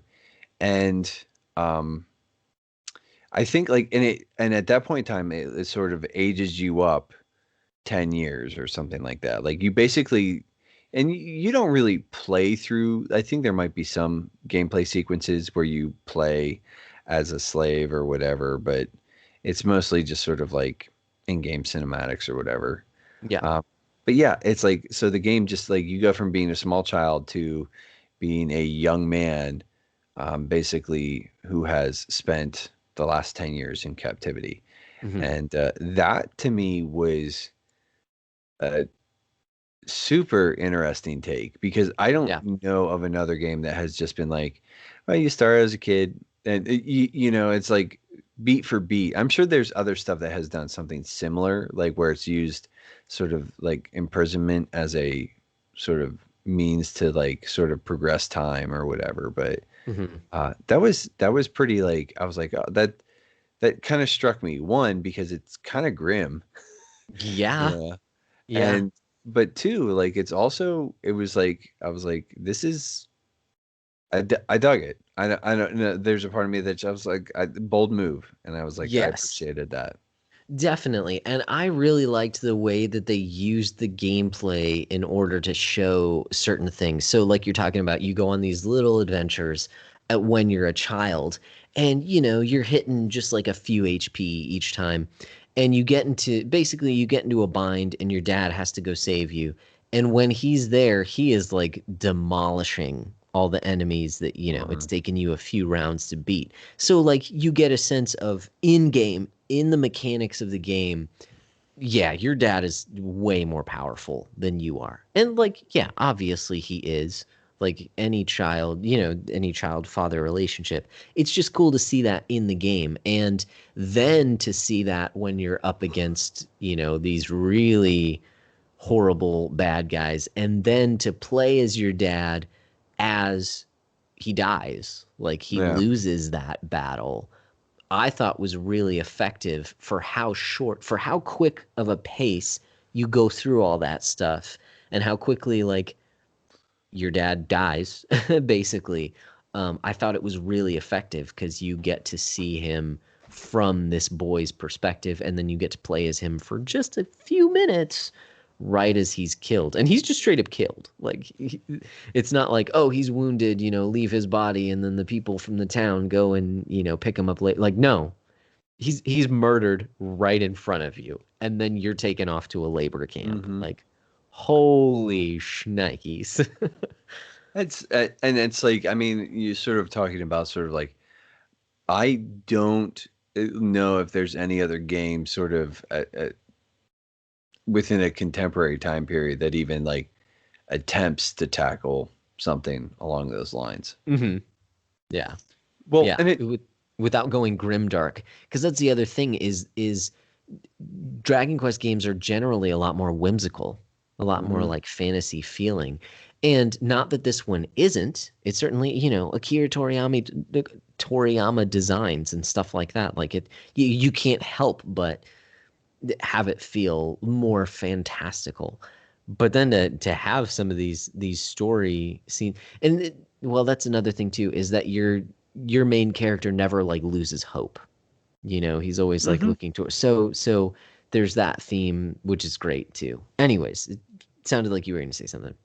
Well, I just think it's one of those things like it is almost like, mm, I don't know if dissonant is the right word, but there is like this Okay. weird, like almost sort of like jarring thing because like the Akira Toriyama designs and just the general vibe of like the Dragon Quest worlds are very like lighthearted in tone Mm-hmm. and very like whimsical is a good term. But and then it's like prison camps and Yeah. father dies and it's like, ugh, like that's. But I mean, you eventually and you eventually end up escaping and sort of like, again, sort of like at that point in time, it's sort of exploring the world and reestablishing old connections and sort of righting some of the wrongs that have happened since you've been imprisoned. And you sort of discover as you progress through the game, you discover some of your history, but you also like, Mm-hmm. and this is I think too like sort of one of the interesting bits here is like the marriage mechanic, Yeah. which, so you hit a point, and since we both played the DS version, Mm-hmm. there's actually like we have to acknowledge that in the original game, there's two bride. Like you Mm-hmm. basically you hit a point in the game where you have to choose between two girls in the OG game, uh, and Nira and Deborah, I think. No, that's not Bianca and Bianca. yeah, because Deborah is that one that's added. Oh, Deborah's the one who was added. Okay, but yeah, in the DS version, a third daughter or a third option, second daughter was added. And depending on what you choose, so if you choose the blue haired chick, which I think is it Nira? I think so. I don't. Maybe, I don't yeah, remember. I didn't choose her, so it doesn't matter. I don't care. I don't Um, remember. but like then your kids have blue hair, Mm-hmm. and she's a sort of a heavier hitter in the magic department. Bianca, if you marry her in the game, and she's I think like the canon bride, Yeah. um, because then your kids have blonde hair, and she's sort of like a just a well-rounded character. She's got some magic, and then but she's also got some combat. She's kind of like okay, but not great. And then Mm-hmm. beyond or Deborah, who has black hair, and she's an incredibly powerful physical fighter. Okay. Has like almost no magic, but can and she's also like kind of abusive and nasty. Yes. Um, but like all that really does as far as like sort of like the children is it changes the color of the sprite's hair. Hmm. So, Yeah. um, but yeah, so you end up getting married and you sort of go adventuring, and you actually find out that you are sort of the long lost son of this king. Well, Pancras was a king of a country, and he left that country because your mother was kidnapped by evil monsters, Hmm. and that's kind of like interesting. And so it's like, and so the thing is now is like the quest becomes to like find your mother because she's still alive. You learn, and through this process, you actually whoever you end up marrying, she's pregnant with twins, and then you go back to the castle and you give birth, and things happen, and Hmm. you get turned to stone Ah, into a statue. ah, And it's like you go to this tower to sort of like do some investigating of evil, and you get turned into a stone statue, and your wife gets turned into a stone statue. yeah, Um, and then the game ages you out for another like 8 years. yeah, yeah.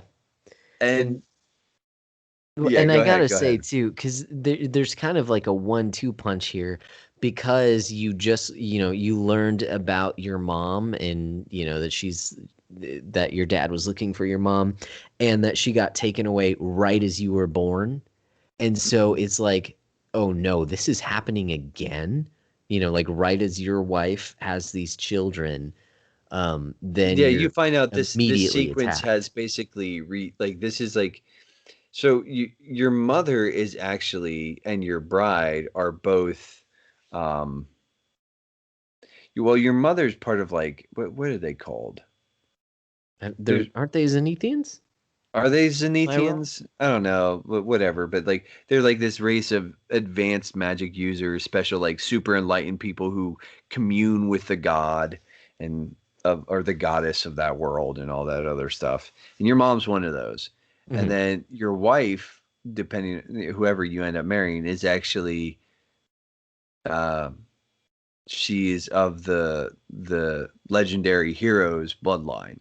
Yeah. And so because the entire time of that you're searching for the legendary hero so Hmm. that the legendary hero can help you rescue your mom or Yeah. whatever. And I for one love that twist. I love the fact that and it definitely, okay, well, it doesn't matter, what woman you choose as your wife, like the story's always going to play out that, oh, well, their line was just, they were part of the man. I don't care. What I just think that that is a nice twist, because Dragon Quest games are so simple in what they try and do, and generally their stories are pretty simple and things like that. To throw that little angle in there, because the whole time you're expecting, oh yeah, of course, my main character is going to be the character, the legendary hero, The because legendary I've played hero. him as a child, I've played him as a teenager, now I'm playing him as an adult man with children. Like, of course he's going to be the legendary hero. And this game's like, no, actually, you're not the one, your wife is. Like, definitely, there you played a part in it, marrying her and having children with her, but like, it's her children. And then what feels super cool, and maybe it's just because of the point of life that I'm at, is the legendary hero is your son. Yeah. So like, you get to kind of like, and not that they take it super far with it. It's a Hmm. short game. It's again a simple little RPG in its mechanics and things like that. So it's never, like, well, he can do all these super cool things and whatever. But no, but story wise, I just thought that was such a cool, um Well, it's a yeah, kind of. subversion of the trope where it's like you are usually like it's like you said, you as the player, like the main character for you is usually you're the hero. Hmm. And With like you amnesia, who can't talk. yeah. No, I'm just Or kidding. whatever. Yeah, I mean it's some variant or like who wakes up, and whatever Yeah. or has been summoned to or but it's like you're used to like as players we are used to sort of that our primary character is like and in a lot of ways the main character of the game is still the hero Well, but that's why I think that's why it's so cool, is like, you still, it's still because of your actions that these things happen. So like, you get to see a payoff for the things that you're doing, Mhm. and it doesn't take away from your main character. That's what I'm trying to say. No, but it does sort But of like again subvert that trope there mhm, where it's in a like satisfying way, because yeah not in because like a Last Jedi way. because in a lot of ways it's not about you, Yeah. and it's about your son. And Mhm. so all of this other stuff happens so that your son could be born. Yeah. um, and then that sort of becomes the, well, your son and your daughter could be born, but Right. your Yes. son is the, because you have twins, because why not? Yeah. Yeah. So you can round Yeah, out your party. You can because have all four she's a humans. magic user and he's a pretty, beefy fighter slash Mhm. healer. And then if you recruit Sancho, you have Yeah. like, pretty decent buffer slash physical melee fighter.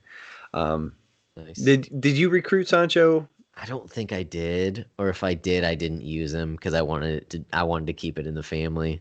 Oh, look at you. Look at you. Keep it in Yeah. the family.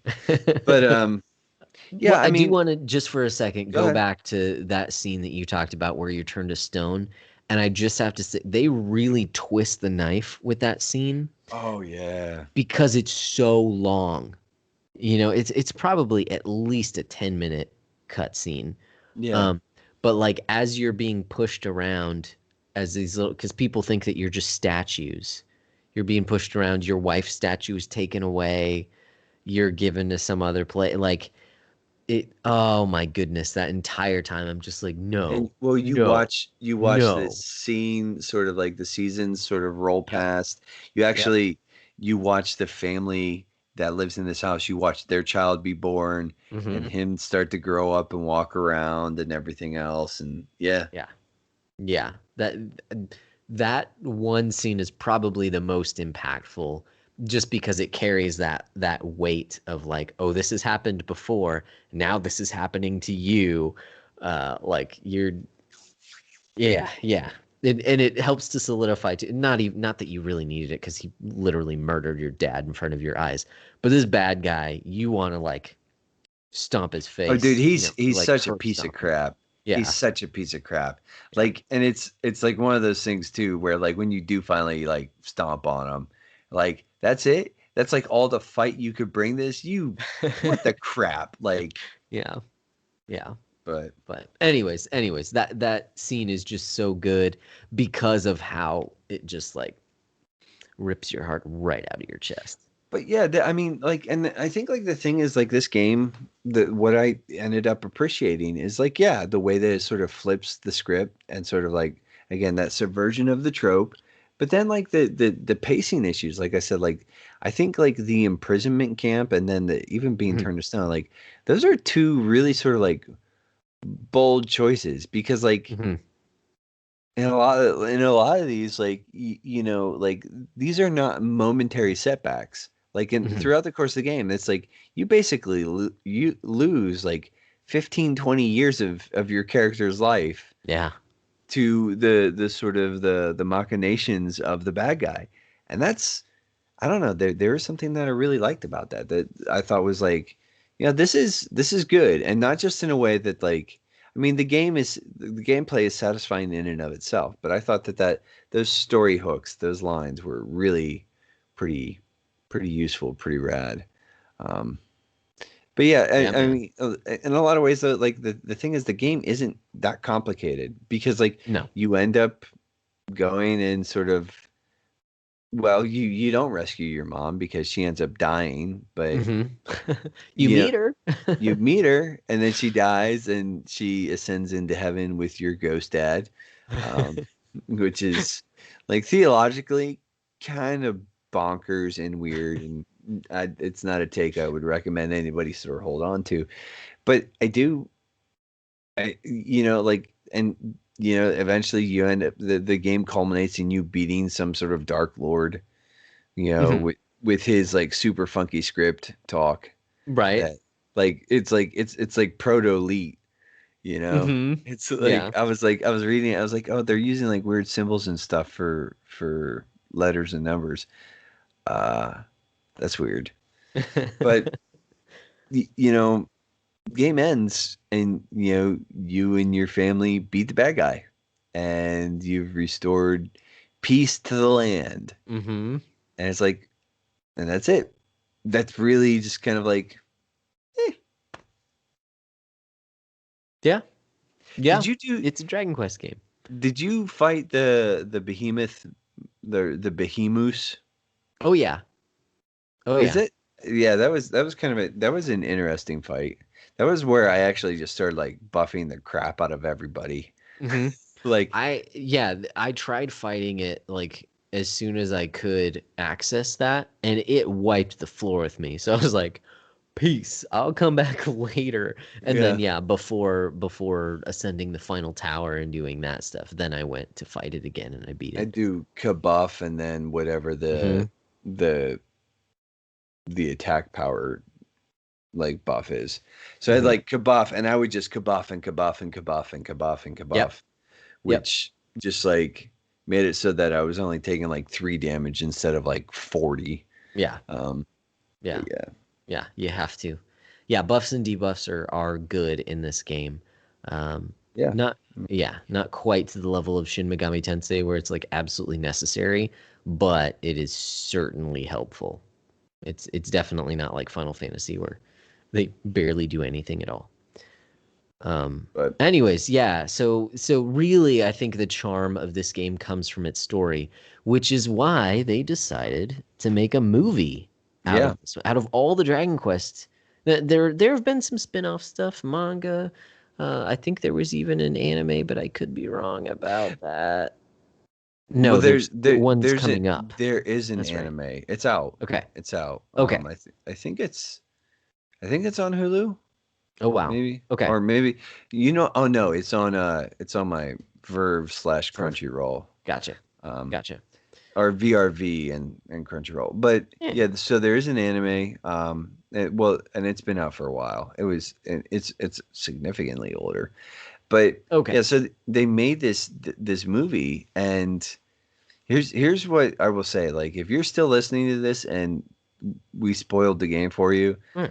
might as well watch the movie at this point in time, because Yeah. all in a lot of ways it is just a sort of a retelling of the story, almost beat for beat, up until, well, it gets real weird at the end, like Yes. super duper weird. And I'm not even Yes. talking about like the ways that, like, so the behemoth moose, or the Yeah. behemoose, like, you tame that when you're never given that option in the gameplay.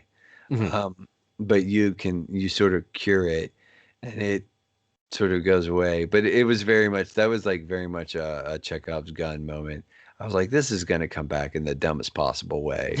Like, they're gonna use this to like fight the bad guy or whatever. And no, instead they use it to fling a boat full of soldiers up Mhm. on the tower of the final encounter. Um, but yeah, so like it goes sort of like beat for beat, like even like the turning to stone, the being in prison, it covers all of that stuff. It Mhm. sort of, I thought actually the scene with Pancraz's death in that, in the CG Mhm. Netflix special, was very very poignant, like super Yeah. po-. Yeah. So Yeah, I liked the scene too where the hero character when he's older, he talks to himself as a kid. I thought that was well done in the movie as well. oh yeah, Um, because there are some time travel hijinks. mhm. Yeah. Yes. Yeah. The slight there's like one part in the game. It's not a huge deal, but it's a fun little scene. Yeah, there's not lots of time travel throughout the game. But yeah, basically it covers in, I mean, what's the movie? Like an hour and a half? Like it's Yeah. it's it's Yeah. pretty short. But it basically covers the story as well, in my opinion, pretty much as well as you could have in that short amount of time. Like it does a very admirable job. Yes, it makes some changes, but like yeah, you have to make concessions when you're Like, it boiling down catches the 30 story hours. beats and the points, and like it, Yeah. it doesn't really, like, there are bits and pieces, like, well, Yeah. so in your opening bit you alluded to Dr. Agon, or Agon, Uh-huh. or whatever, Yeah. who, it's dragon, duh, but he is the Zenith dragon, What? and there are things that are preventing him from fully embracing his dragon ishness or whatever. Hmm. And he shows up in the movie and in the That game. little period right after the R. That's what's doing it. Well, he needs the golden orb to remove that Right. period so that he can have his power back or whatever. Um, and in the game, all the Zenith Dragon does is really provide you just flight, like transportation, so Hmm. that you can approach the last area. And I don't know, like, so the problem though is that this game or this movie goes completely off the rails 5 minutes from the end. Yep. Like it. So in the movie, it turns out that you are watching a character who is basically, which is made me kind of laugh because, like, the way that we have talked about, like, Ready Player Two, Hmm. I was Yep. like, basically plugs into a rig and sort It's a of, hell of a rig. it's a hell of a rig. Um, that is a reference to 392 pages and Ernest Cline's opus, the original Ready Player One. But yeah, so it turns out that your character, like the person that you've been watching this movie through, like their sort of perspective and through the rest, he's actually like playing a simulation, and it's such like a Hmm. high tech simulation that his brain actually got like the game cast like sort of an imaginary amnesia over him, so he just like is like living it out in this game, Yeah. and the final enemy of this movie Hmm. is a computer virus that's meant to destroy this, and then through the power of the slime, which is your companion slime, which Goobert or whatever, That's right. um, which is actually the antivirus, like you and positivity, you defeat this anti Dragon Quest monster. Hmm. It is like, guys, it is so weird and dumb, and it just Hmm. like kind of made me go, like it made me scratch my head, which I mean that's not that big a deal. I've scratched my head several times tonight, but that's mostly because my head kind of itches. And yes, I wash my hair. Don't be gross. Um, but it's so weird. It's such a weird deviation and just such a Hmm. weird sort of like what kind Well, of and it brings up a couple things. So I I think it's coming from a place of love. That sounds so cheesy, but I mean that like because Japan loves this game yeah, so much, yeah.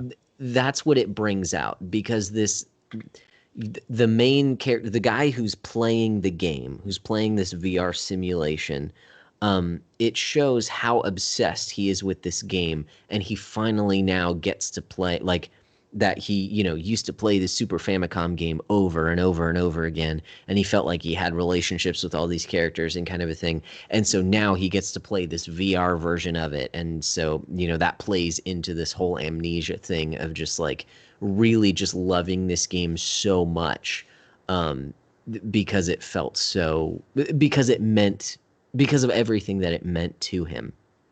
Yeah. And honestly, I'm of two minds about that because on the one hand, like, oh, like that's really not to not That's sorry, Paul, that's problematic. It's very problematic. It's Like super they're duper problematic. I I'm just gonna keep saying it. because on the other hand, like, no, I get it. I get with like Narnia.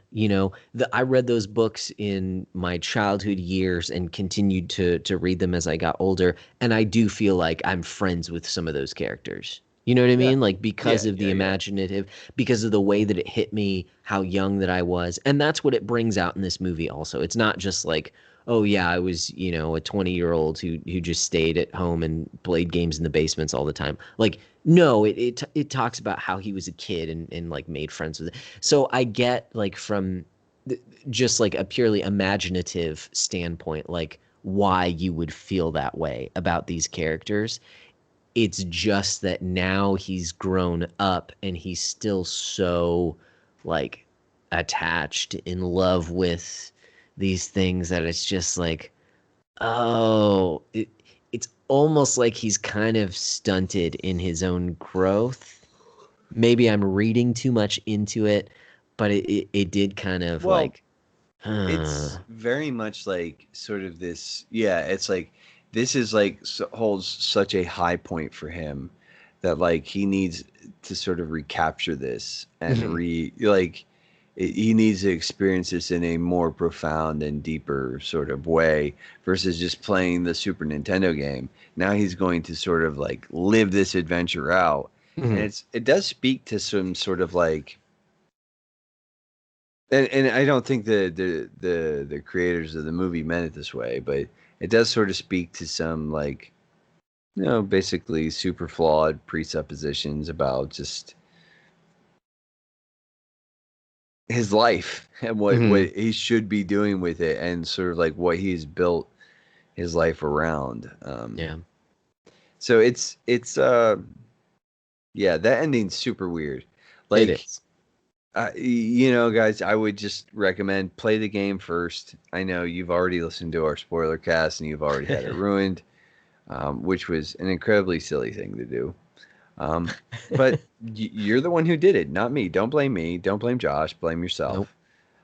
But watch the movie's fun, and the movie's Yeah. actually really like it is a quality, it is a very good looking animation sort of Mhm. style vibe. I just I don't know like I like and like I would have been perfectly content in the movie if they would have just told the story and been done. But when I saw that giant ship full of soldiers get launched up like and it's just like coming out of the sky, I was like, Mhm. really? Like this is the move, guys. I'm like, no, no, this is bad. This is bad. Yeah.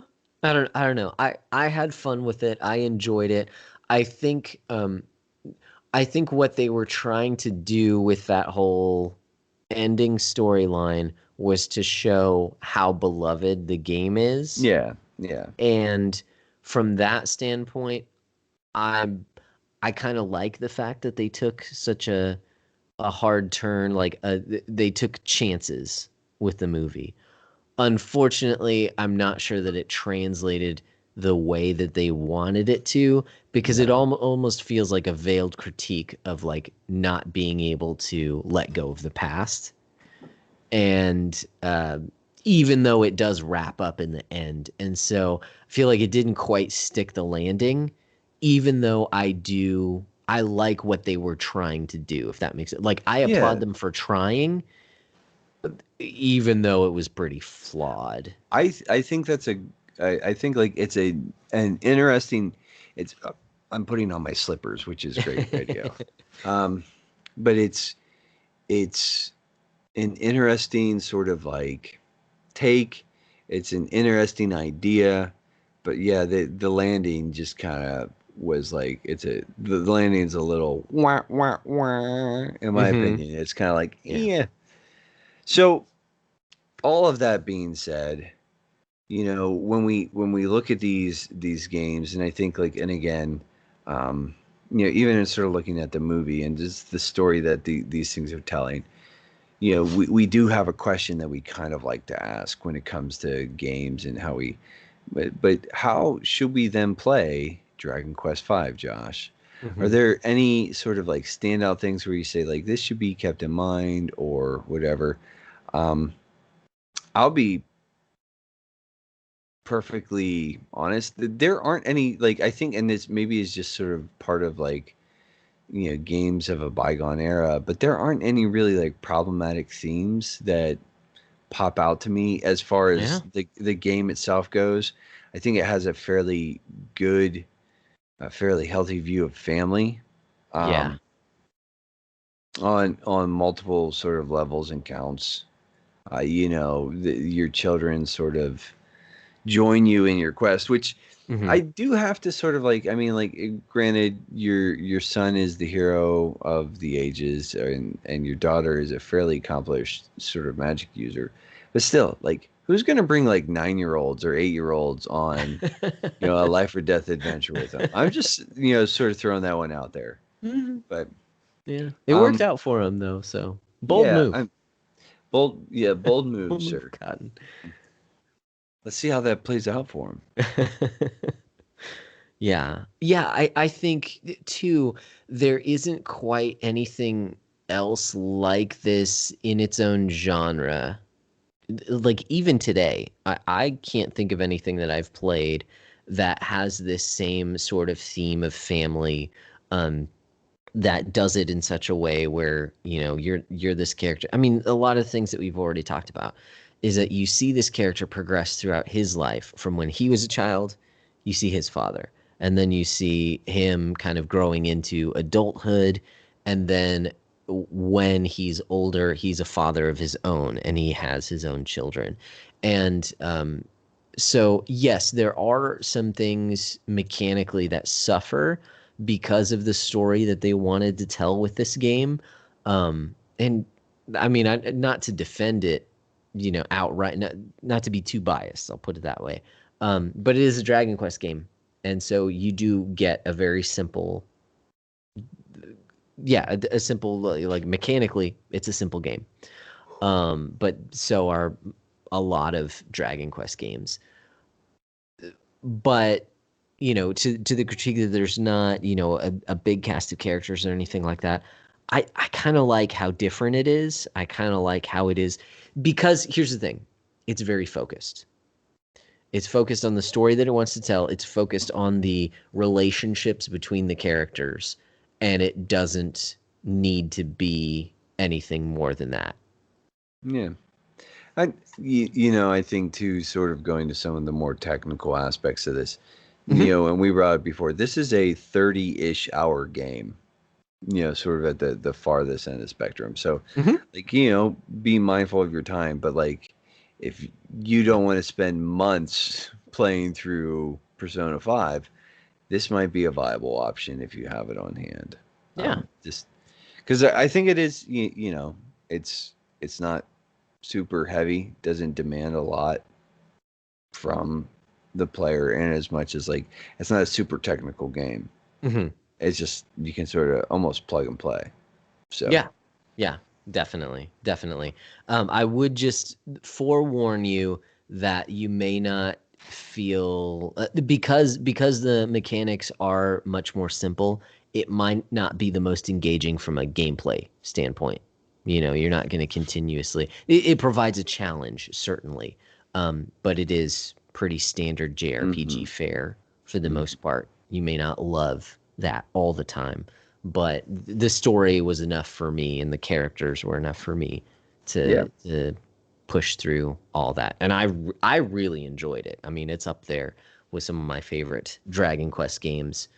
And actually, speaking of which, where would you put this in terms of your favorites? How does this rank? I know you're a huge fan of 8.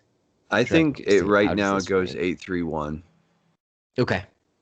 Yeah, we were sort of asking that question in Discord a little bit, Hmm. and I think 8 is still my favorite. Wesley sort of he is of the opinion that once I play 11, it will sort of brush 8 sort of out of the runnings or whatever. But Hmm. I like it. It's like I said, it's probably my second favorite. Okay. Like or 8-5-1. Okay. It, Gotcha. it is. I'm sorry, my brain. Like I'm getting tired and Yeah. like I'm starting to fight it off. But 8-5-1. Gotcha. So Gotcha. it is my. I was thinking it's in my top three, and Mhm. that's why I was like 8-3-1. But Gotcha. so Okay. brain no Yeah. worky. Yeah. So That makes sense. I'm it's I'm very having a good. hard time deciding. I would probably say that it's my favorite Dragon Quest, although I would readily admit that 8 is better mechanically. Like I had more fun with 8 than Uh, I did with this one. uh, I just like uh. the story and the characters, and it does something very unique where Mhm. not to bash 8, but it wasn't quite as unique. Oh, but those characters are so good too. Man, oh Dude, man. I honestly I think like the character design for eight's cast of Yes. characters is like eight's hero is my favorite Dragon Quest hero. Okay. Okay. Period. Hands Yeah. down. Of course, though, I do like the sort of like the purple turban robe sort of Hmm. setup for the hero in five. Yeah. I mean, like I think like all of the heroes in the Dragon Quest games have sort of a fairly iconic look. Yeah. Even the Erdrick era stuff. Hmm. Yeah. Just So go play the Smash Brothers. You can play all kinds of heroes. yeah, it gives you like four vanity sort of options or whatever. Like you can swap through four or five, and then Hmm. it's some it's just palette swaps. Yeah. But yeah, Nice. All I right. think Well. I think we've sort of you know it's odd because this game it's like we said it's 30-40 hours long, and we only spent like an hour talking about it, Hmm. and we spent like an hour and a half talking about other things. It's Well, and it Crazy. actually hasn't been that long, but I'm being smart. Um, or yeah, I'm trying to. I'm actually probably being kind of dumb and tired. Um, but But that's all just right, how some of these things go. And we didn't spend that much time talking about the movie, but we did enjoy it. If you've got thoughts on the movie or on the game and, some things that we yeah, didn't cover, there's tons of ways that you can hit us up and maybe we'll, take a look at that in the future as well, or certainly on the next episode. You can email us at thebacklog@gmail.com. On Twitter, our handle is at @bbdowncast. We do have our group, the Backlog Book Club, on Facebook. And then we also have a Discord server, which is a lot of fun to hang out in. If you want to reach out to each of us personally, you can do that anywhere, Twitter, PSN, Facebook, Instagram, all that GG, all that fun stuff. I generally go by Broccolope, which is BROCCOLOPE. And Nate goes by. Nate_McKeever. Yeah. If you enjoy what we do, we would humbly encourage you to rate or review the podcast wherever you get your podcasts.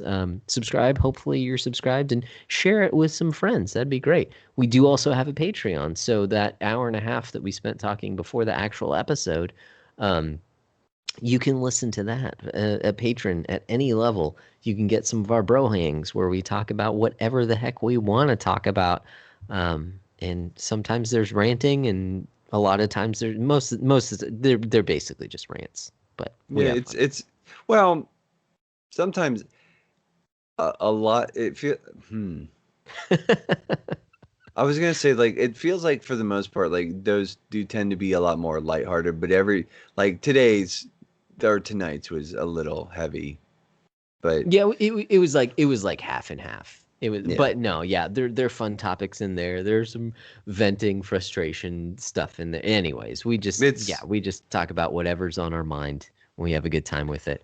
if Uh, you like the chit chat and the sort of like the catching up and stuff, there's a lot more of that mhm.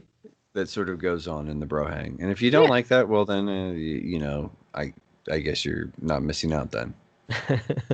We are Yeah. also proudly a member of the Playwell Network, along with Yeah. the Henshin Dad podcast, Mm-hmm. the Retro Station, and Tales from the Rusty Speeder. That was my pew pew, but Nice, nice. it's not very good pew pew. But well, I'm tired. I think you're Mhm. tired. I think Mhm. we have done all the things. It's late. We have talked about all the things that I think we really wanted to talk about with this game, and Yeah, I'd say we should call it a night. So we have sounds done good. what we came here to do. What should they do, Josh? Guys, you keep beating down your backlogs, and we'll keep breaking down the benefits. And the final word goes to me. I'm going to bed. I have nothing. Nothing. So I have nothing. I'm tired. That's okay. So I'm going to. I was like, I didn't have a final word. And I was like, no, I have a final word. This is my final word. I'm going to bed. Somewhere. As I was looking around at stuff earlier, I was just like, oh, that's kind of funny. 1 DQ5. Wah, wah, wah. Save. Okay. All right. So what did you? Oh, stop that. I'm trying to drop. What did you drop in the chat here, guy? I just thought it was funny. Not What? Why would people do that? They're really simple too. Like if you look at, they're just like little Well, it's like the Ring of fire and Fire, the Ring of ice. Water, or Yeah, whatever. yeah, And I'm yeah. just like, Fire, circle, water. so it's just like a ring with, dude. I feel dumb for paying for those.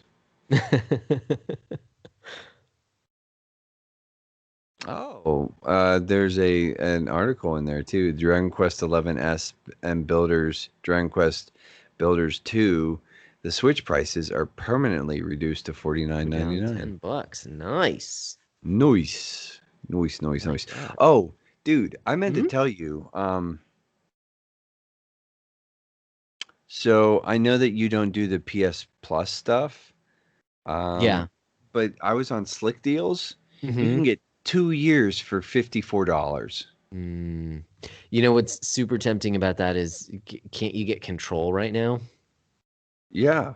And isn't that going to be one of our isn't Yes. that what Eric had Yes. I would whatchamacallit? recommend though for you, because Hmm. I'm gonna try and play it on PS5. Hmm. Because I know that even on pros, it has like a lot of like rendering and stuttering issues. Oh, I gotcha. would recommend that you And I'm gonna buy have a it for lot of PC. problems with that. Okay. Yeah, that makes And sense. because you might be able to turn off some of like the ray tracing and all that stuff, Yeah. and just like, because like a lot of it, I think the problems are like all the ray tracing and everything else that they do, and so like all that sort of cosmetic stuff, and you might be able to like scale that back and turn some of that down or off, and just because like the interesting stuff is like all the stuff that they do with physics. Okay. But I don't know. That I was thinking about that, and I was like, I would for you since you have a fairly competent PC, that might Yeah. be the better option. Yeah. That just That's in a my good head, point. Speaking of which, in my head, in my head, in my head. Mm-hmm, mm-hmm, mm-hmm, mm-hmm. Oh, wow, that's actually yeah. Wow, I zombie. am zombie, zombie. Eh, eh, Hey, hey, hey. eh. It just makes me think of The Office. Yeah, I actually have I bought it off eBay, but due to severe weather, packages may be delayed. I had ordered another. Oh, it's here in Austin now. That's good. Power supply for the PlayStation 4 because I've pretty much Oh, determined that that's what the issue you is. think that's the issue? Because I Okay, don't have any problems like once it does start up.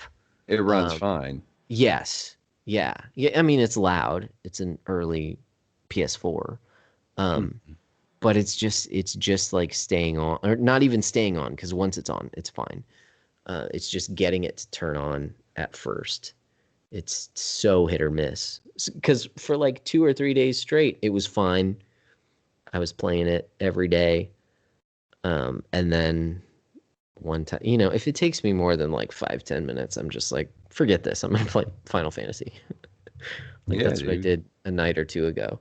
Um, Well, but that is when like I'm like, since all of you guys are playing Final Fantasy X, I'm like I probably ought to fire it up. But I'm also like, but it's Final Fantasy X, which is like arguably like not even close to being one of my favorites. yeah, But it is like one of those things too where it's like I kind of want like now, especially like when it's like that like okay, so Titus sort of just remains a bit of a turd throughout the entirety of the game, but the game's not really about him. hmm, And I'm kind of like, okay, like, but I feel the same way. Like, I want to replay 12 because Vaughn and yeah, Pinello hmm, suck. yeah, Like, but if you look at them from the perspective as that they're just sort of vehicles that sort of carry you through the game, like they are your R2D2 and C3PO, hmm. and all of a sudden it's like, Hmm. oh, like, and That's actually, I think that's from our boy Paul. Yeah. So, Yeah. but yeah, Dig dude, it, man. it is almost 2 a.m. I All am a right. little tired. So, Cool.